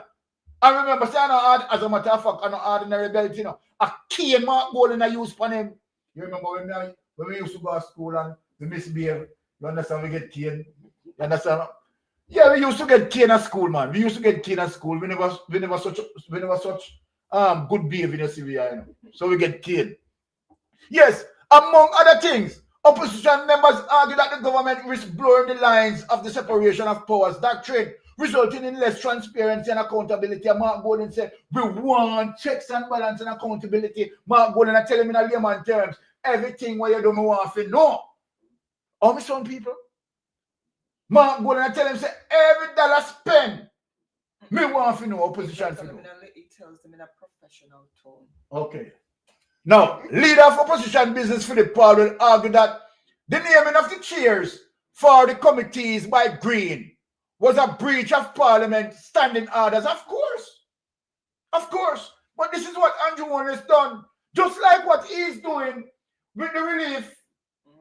People, now I'm going to show you how I'm behaving. Just like what you see me do now. You understand? As it relates to the aid relief. One control, manipulate, and set up standard to do what?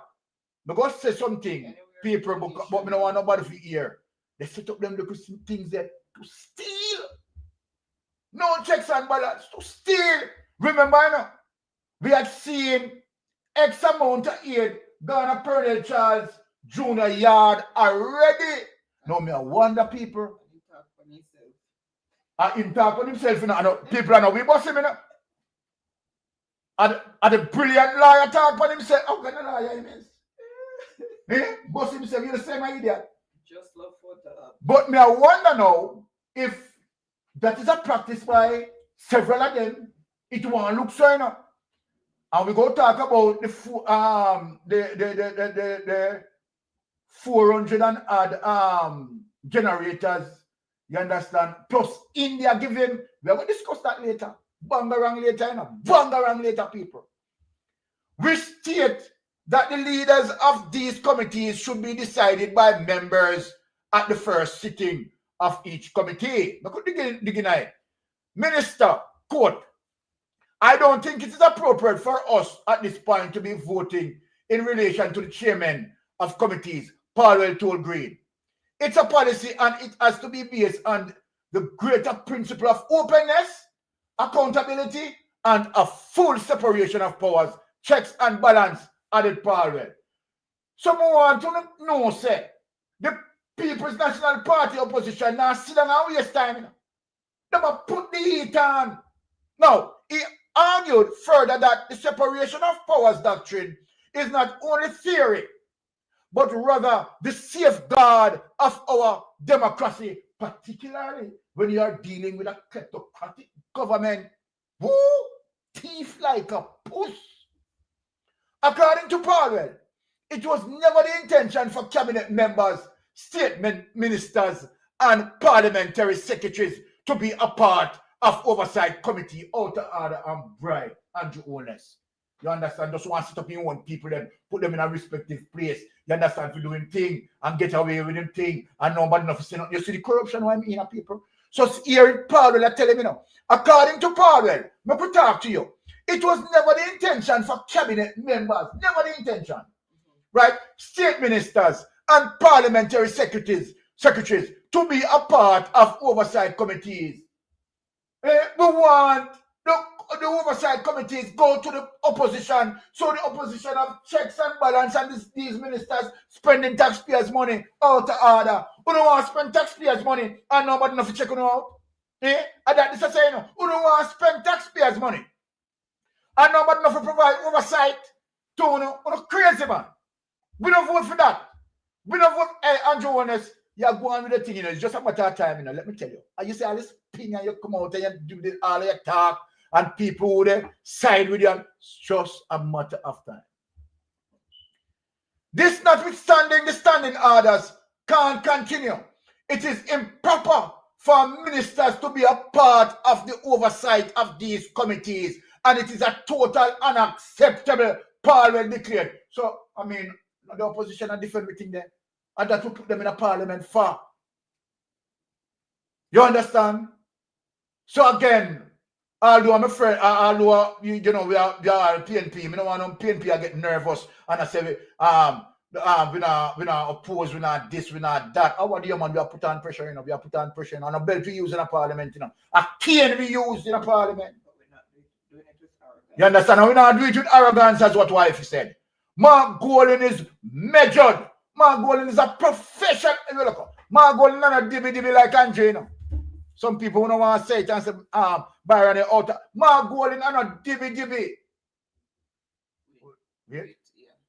Yes. Mark Golding is not dibby. Like Andrew Holness. Mark Golding is professional. professional. All right?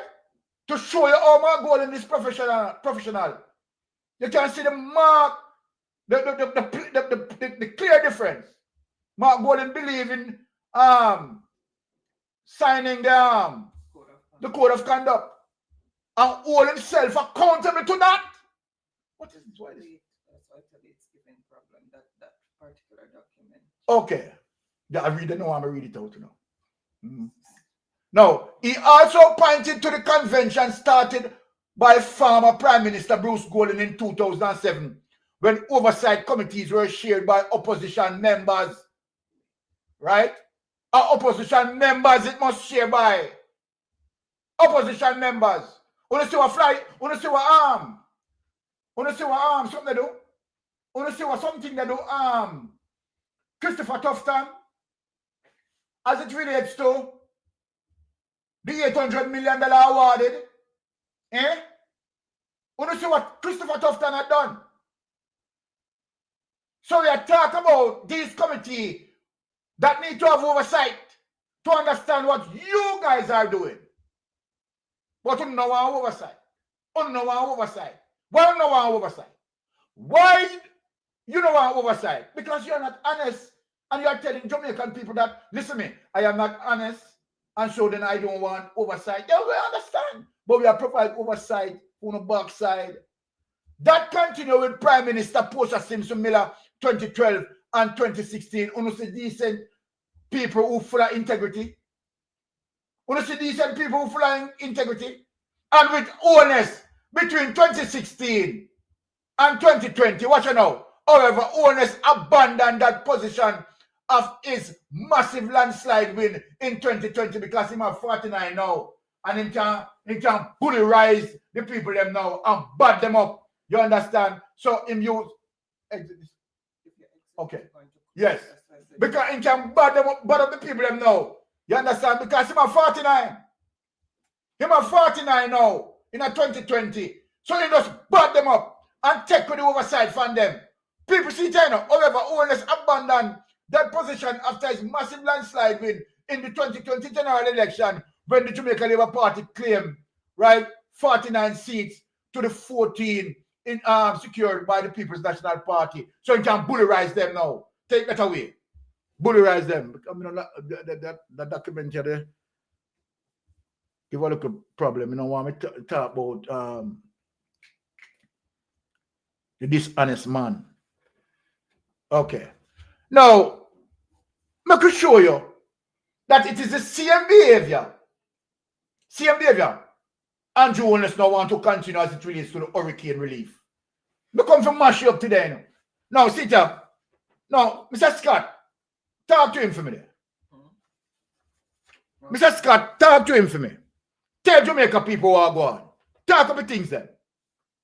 Now, we could go in it.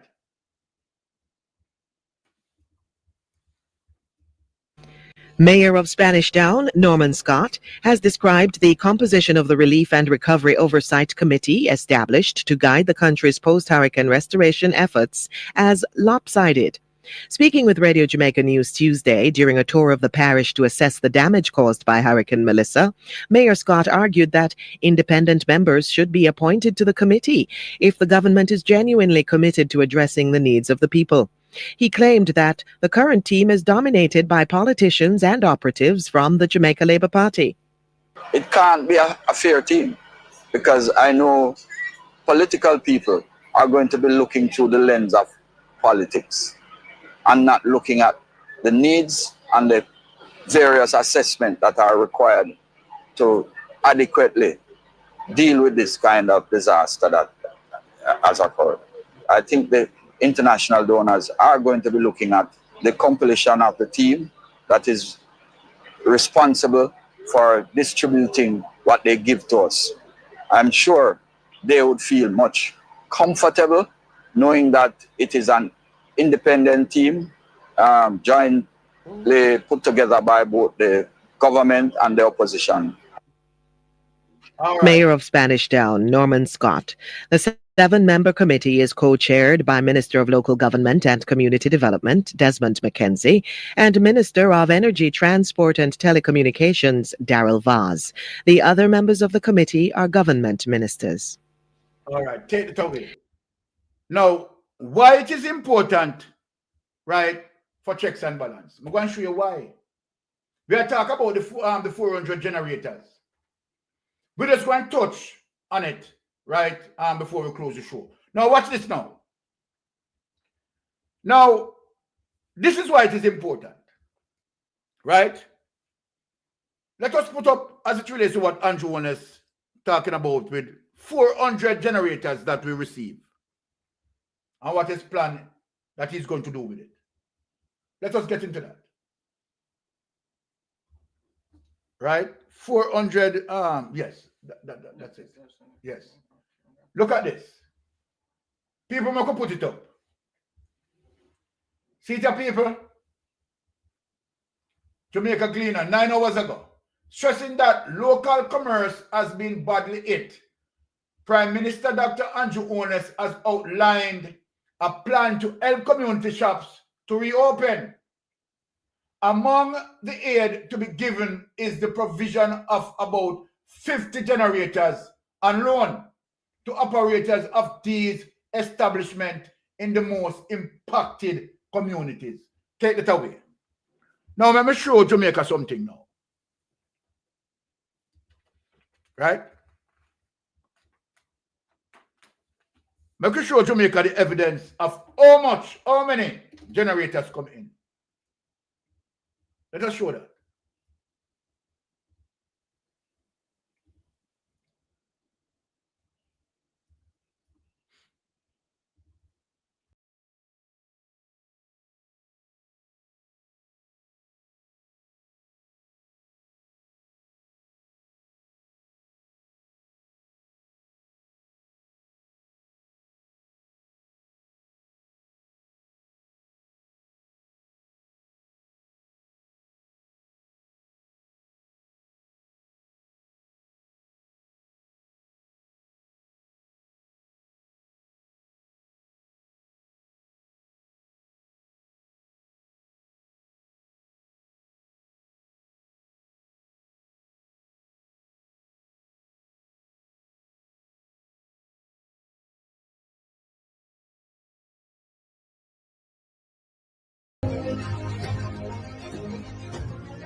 No.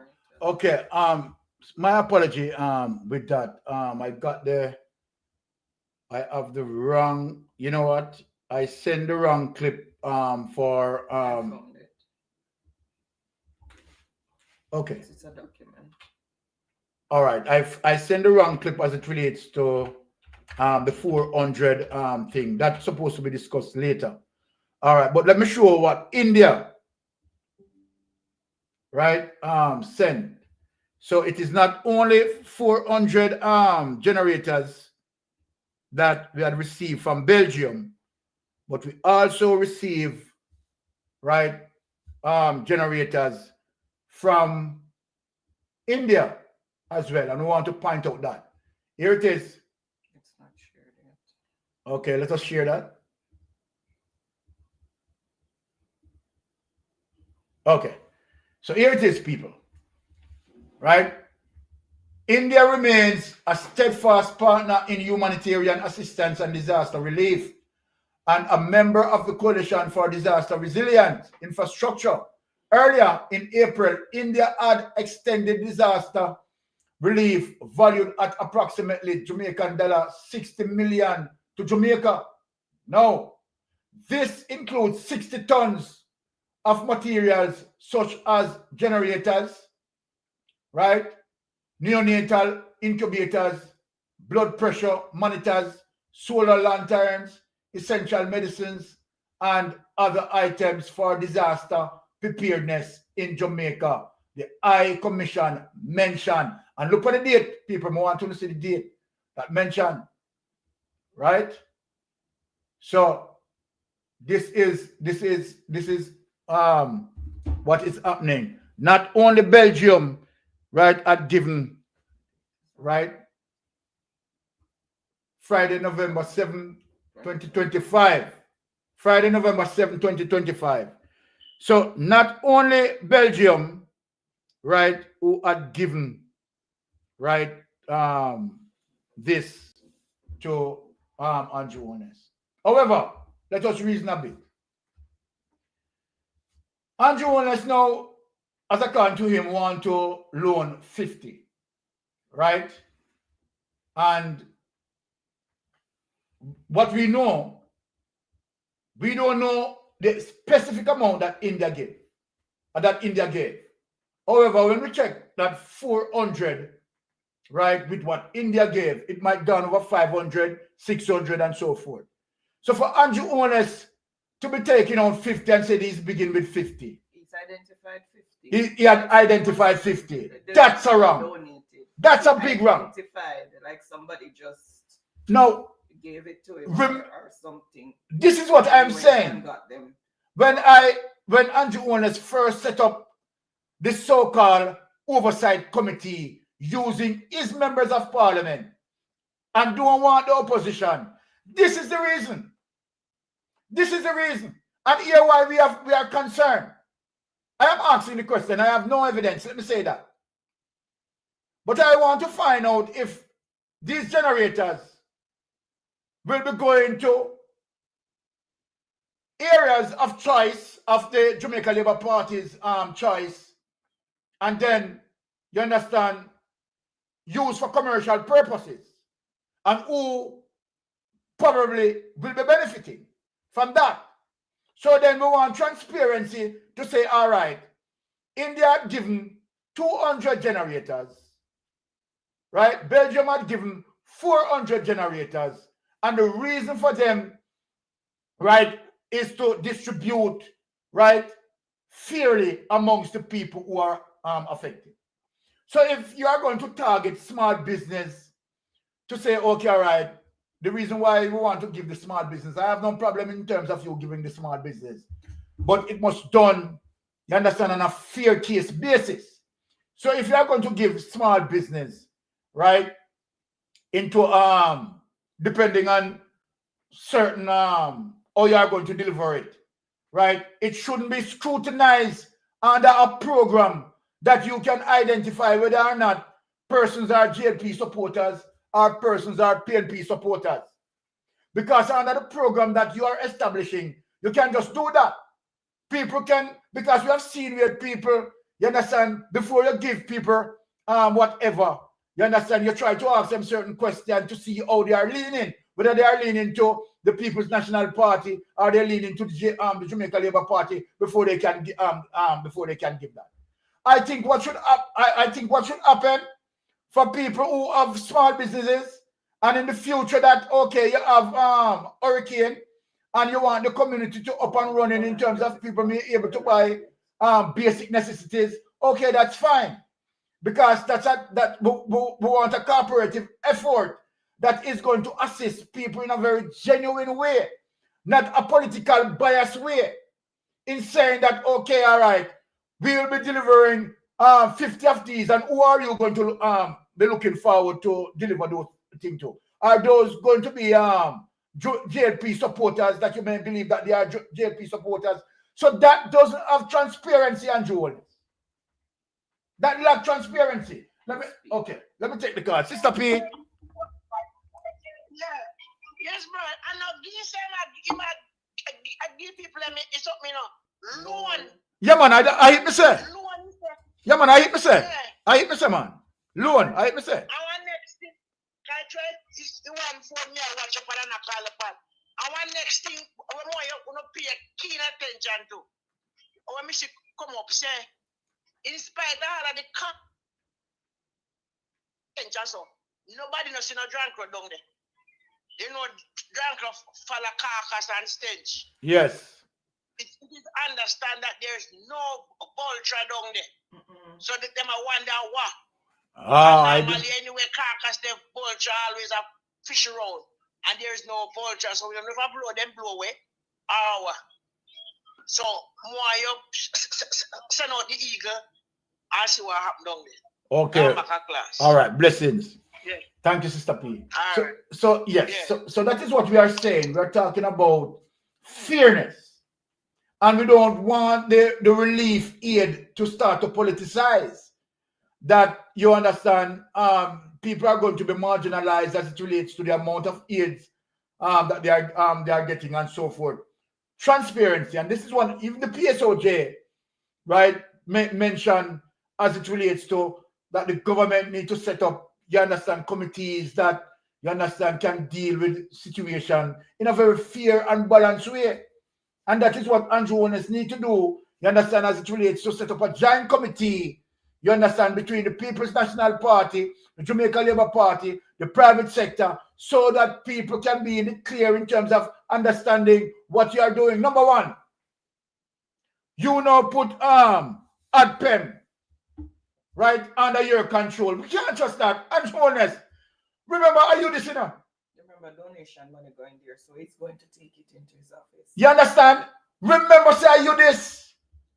And the reason why we don't trust you, we can't tell you why we don't trust you. Because you have taken charity money and converted it to your use. So when you put ADPEM under your control, and we have billions of dollars of donations, insurance money, and you again control that, why you want to control everything we have where X amount of money I go through? Why you want to control it, Andrew Holness? It is showing everyone your intention. You want to control all of these things, and at the same time, you don't want oversight. So where are you going with this? Where are you going with this? The people are suffering, and you find ways and means, and a plan ways and means of how you can scheme and skim off. And that you are doing. And it is evident that is what you are doing. Setting up system that you can scheme and skim off and scam off. People want transparency. So we are asking you, you understand, to make sure that the opposition, and here what now? What we don't know, I want to ask if ADPEM doing this, every single aid been coming into the country, do we have a system that we are recording every single aid? I mean, every single aid. Let me ask a question. And I want mainstream media to really ask ADPEM this question, to show the method of how they are recording all the aid coming into the country, because the Andrew Holness jump and go take it over there, something right, something in a something. So we want to see, you understand, what sort of report system put in place to tabulate these issues, to make sure that we are reporting, right, as it relates to accurately reporting all the aids that we are receiving. I need mainstream media to ask this question. I have not heard any question asked in that regard. If that question been asked, I have not heard it. And so then forgive me for my ignorance. But this is what we want mainstream media to inject and ask the question as it relates to the total amount of aid that we have gotten. What is the total thus far? And if ADPEM don't have that, then something fundamentally wrong with that picture. We need to have every single aid coming into the country, right?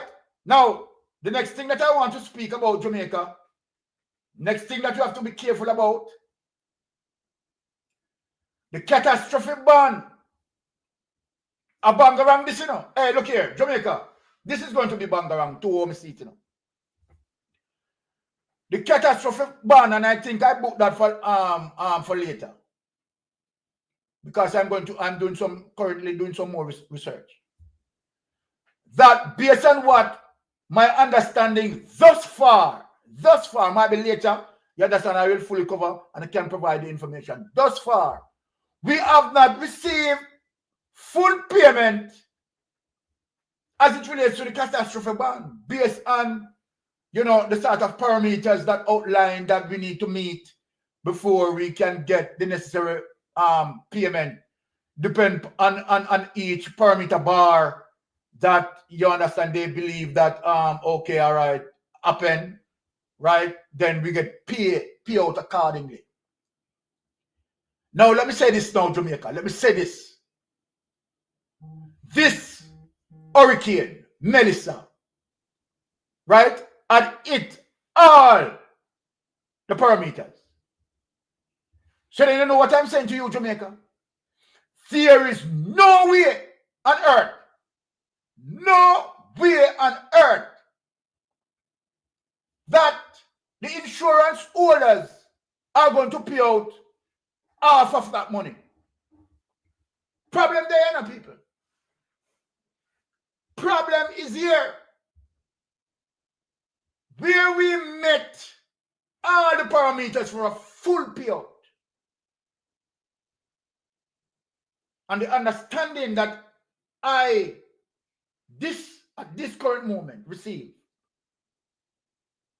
that we have not received full payout. That is a problem, and that Andrew Holness have to step up and answer for. That, and Andrew Holness, we are going to dig that because we want clarification on that.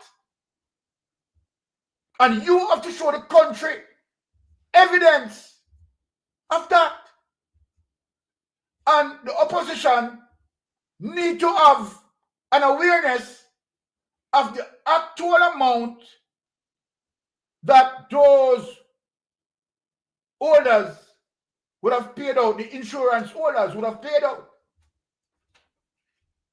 So we want to know that. And we are very serious where that is concerned. So nobody believes, say, let me just say, although we don't have no evidence, nobody believes, say, okay, the money is going to be paid out, and this kleptocratic government is going to meddle with the money, right? And put it back in areas where they can now manipulate it. No. We want checks and balance. And we are asking the IT, the Integrity Commission investigators, please investigate the catastrophe ban. Some people give praises to Nigel Clark as if the catastrophe ban is Nigel Clark brainchild. This is not Nigel Clark brainchild. Right? This is not my Nigel Clark brainchild. It is a PNP brainchild. Everything you know want thief, you know. Everything you know want thief. And now they give Nigel Clark, like Nigel Clark, a hero. Nigel Clark, was Nigel Clark in the politics 2014? Where was Nigel Clark 2014? We're not going to sit down with people and go do no research. And research properly. And tap and chat foolishness. You understand? I think that JLP that care, are they that innovative? They're not that innovative. Most of the innovations come from PNP. What if you know that? And acting off a PNP blueprint. That's all they do. They don't have no plans, nothing. That's why they mess up even all of the hurricane thing here. Where's their manifesto until today's date and election done? No manifesto, nothing. Yes, we'll see later right? Down in them administration, them soon start steal Mark Bolin and the PNP's ideas and says. All right, I could touch off these next thing here because Mayor Andrew Holness coming out now asking Jamaicans to make sacrifice. This is where I'm going now. Him not ask himself to make no sacrifice. You know, notice people? People want to notice. asking Jamaicans to make sacrifice. Now watch this now. Let us get into this honey. Politics, me was. Here have it. Minister like we. He's asking Jamaica to make Jamaicans to make sacrifice and yeah. So I want to ask him if he's willing to make this sacrifice. Watch me on him now. Watch me on him now. People, now listen to this. Watch me on him now. Persons who are opposed to us going back to school and going back to work, get that out of your mind. Get the economy up and running right away. That is the only way we are going to be able to fund the recovery quickly. And I urge all Jamaicans to get that mindset in. For the half of Jamaica that has not been affected, your productivity will have to increase right away. Those persons who are opposed to us going back to school and right, take him away. He said that is the only way. Operative word only. The operative word is only. The only way. So we want to understand as it relates to all of the money that you are getting, catastrophe bond, all of the aid, all of everything where you get. But what on the Andrew Honest? Since you want to say that is the only way, I am going to make a suggestion to you now. Because Andrew Honest, let us reason. You ought to know that the economy at this time has been crumbled, dismantled. All right? Hurricane Melissa damaged more than 50% of our GDP. I just want to be careful with that number. So let me ask you now, Andrew Honest, since you are asking Jamaica, right, to double up their output as it relates to production, because that is what you're saying basically. Are you willing to cut back your salary so that you can breathe some air into the economy? Are you willing to downsize your cabinet, knowing to the fact that over 50% of our GDP, right, had been wiped out? And so then, the economy just cannot carry the sort of salary that you currently bearing. We are asking you, as how you are asking us to double our output, can you help us make the sacrifice by reducing MP's salary to help to inject life in the economy? Let us see where your discretion lies. Andrew Honest, let me remind you of the pressure of what the economy is bearing at this time relating to your salary. Put it up there. Put it up there, Andrew. We're going to put it up there and show you, Andrew Honest. We are going to put it up there. And you tell me, Andrew Honest, if you believe that you should continue with your salary under the current situation, that the economy cannot carry this burden. Third term fully loaded, a pricey power play. Jamaica third consecutive term under the Honest administration has ushered in what may be the most expensive executive in the country's history. You hear that, Andrew Honest? Your administration, with a total salary package of $676 million. $17,293. Let us break it down for you now, Prime Minister. Your Prime Minister will be getting $28 million. $28.5 million. Hear it. The economy cannot sustain this at this time. Deputy Prime Minister, 25.7. The economy cannot sustain this at this time. Minister of Finance, 24.5. The economy cannot sustain this at this time. 15 cabinet ministers, 15 Andrew Honest, will be getting $342,109,710. And where it starts at $22,807,314 each, Andrew Honest, each. The extra pressure that you're putting on. So now that Melissa engaged us with its fury and put the economy, wipe out almost 50% of the GDP. Andrew Honest, are you still standing with this that we are reading? 13 ministers of state, $237,851,263, with each getting $18,296,251 each. One parliamentary secretary, $17,152,736. Take this away, let me talk to you, Andrew Honest.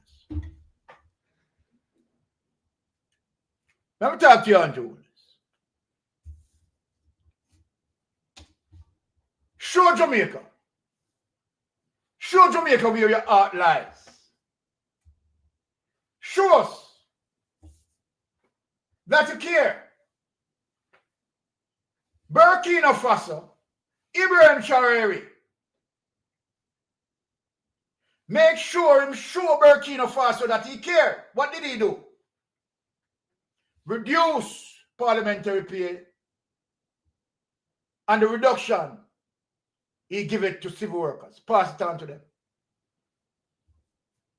Because he cared. Burkina Faso, and based on good leadership, principles and policies. Now, so let me ask you, are you going to show Jamaica that you care? Do you believe that you still need to carry your burden and load weight as it relates to your administration salary and your cabinet size and the extra people that you want to put in respective places? Do you believe, Andrew, that the economy at this time that we engage Melissa and face the blunt of Melissa's fury, wiping out 50% of GDP, which is more now, I'm only saying 50%, just to be well balanced and well measured. So half of our economy destroyed. Andrew Honest, do you believe that you now should adjust your salary as it relates to the status of the economy? Are you going to overlook that? Because if you are going to overlook that, don't ask any Jamaican to double up the output. You and your son them go double up output and left you alone. You and your boy them go double up output and left you alone. What you taking for? You taking for bastard? Eh? You dey ask you for make sacrifice and you not make none? What you take this thing for? Make the sacrifice. The economy at this time can sustain you. And if you have a heart, and if you have a conscience, put back the money in the economy with your teeth. And people, that is where I'm going to cut it. I want you to check me back later, because later will be just simply greater. All right? So we are going to prepare and come back hard at you later providing evidence. So Andrew Holness, I give you something, you understand, to think about. Think about that. When you're asking Jamaica to double up, you need to make an adjustment matching the status of the economy. Let me put back that to you and come talk to it. Come talk to us when we see you make that sacrifice. Right? You can't ask us. Leaders are to lead from the front, not at the back, and sending us to the front of the battlefield. We want the leaders up there, up front with us, fighting together, fighting for a similar objective. That is what we want. All right. So, ladies and gentlemen, sorry. That was it for this afternoon program. You know, today, you know, later I have to sharpen up myself and come, you understand, hotter. Right? So let me just give Wifey the privilege to exit us out. Wifey. Okay, guys. So for those who weren't here yesterday, I just want to speak about Andy Bram and the shipment company in New York, the tri-state area, where if you want to ship stuff to Jamaica, he can get it done for you. He will pick up. It's at a reduced rate for shipping, and the number is 347-465-1869, and it's also pinned in the in the comment section. And also, if you go into the oh Lord, there's also a link to an Amazon wish list that was created by Dr. Andre Dixon with supplies that are going to be needed. So you can go into the description and click on that link. It will take you to the page. All you need to do is just purchase an item or two.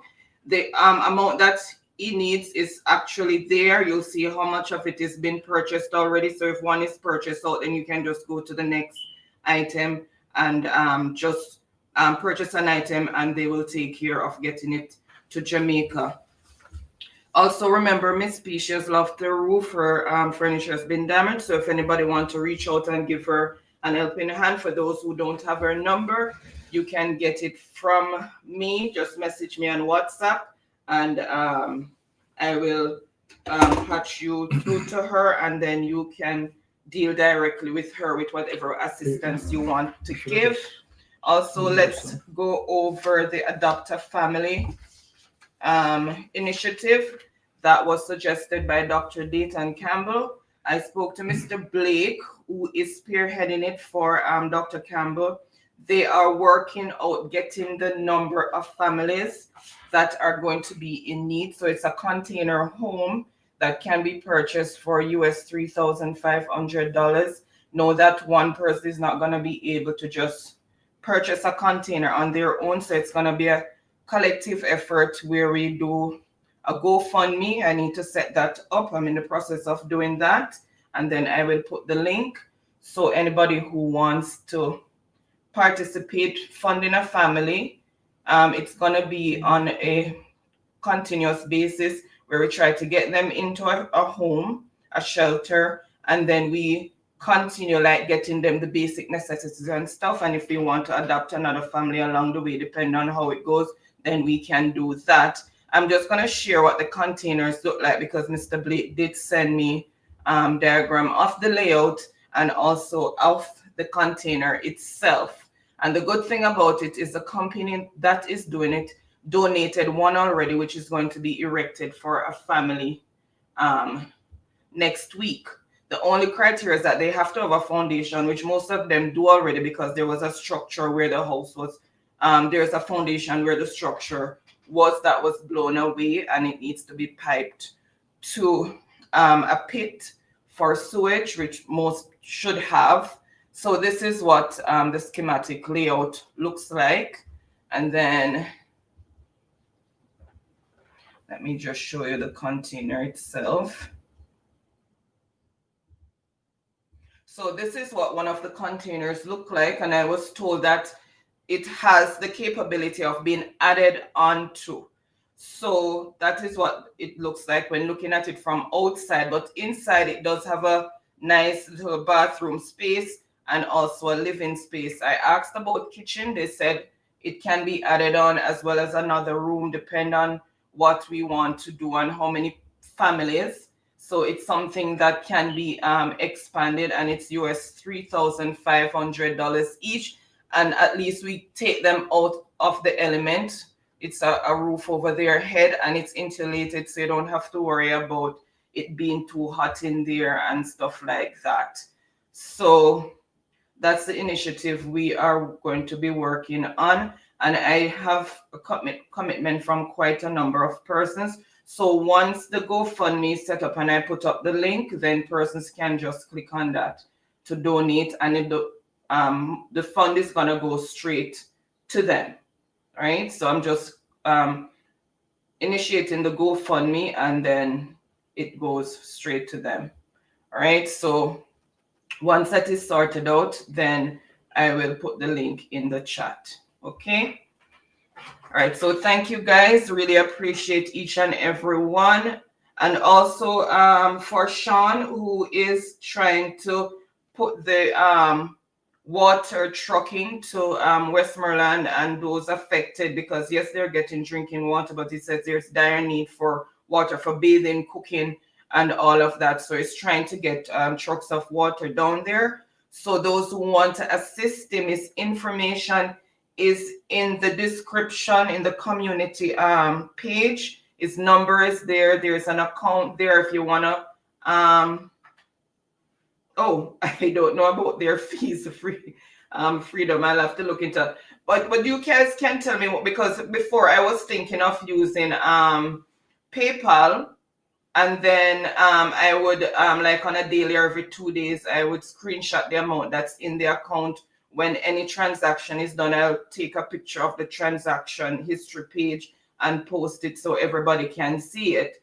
But then I thought GoFundMe would be more transparent. But you guys can let me know what you think, whether do PayPal or GoFundMe, because I really don't know about the fee with GoFundMe. I was just looking at it last night, but then I realized I'm going to need some information from Dr. Dayton and regarding them getting access to the money, because I don't want to be the one to access the money and then give it to them, because Canada here, it's very strict when it comes to things like that, because then I'm going to have to maybe put it in my tax returns when I didn't benefit it, and then it's going to cost me a lot in the long run. So I want some information from them so that they can access the money instead of me having to get it and then get it to them. Okay, you said GoFundMe is easier. Okay, all right, no problem. All right, so once I set that up and get the link ready, I will be putting it out so that persons can donate. All right, so thank you guys. Really appreciate each and every one. Have a wonderful rest of the evening, and we'll see you in a few hours. Stay blessed, stay safe, and walk good. Safe travel on the gravel.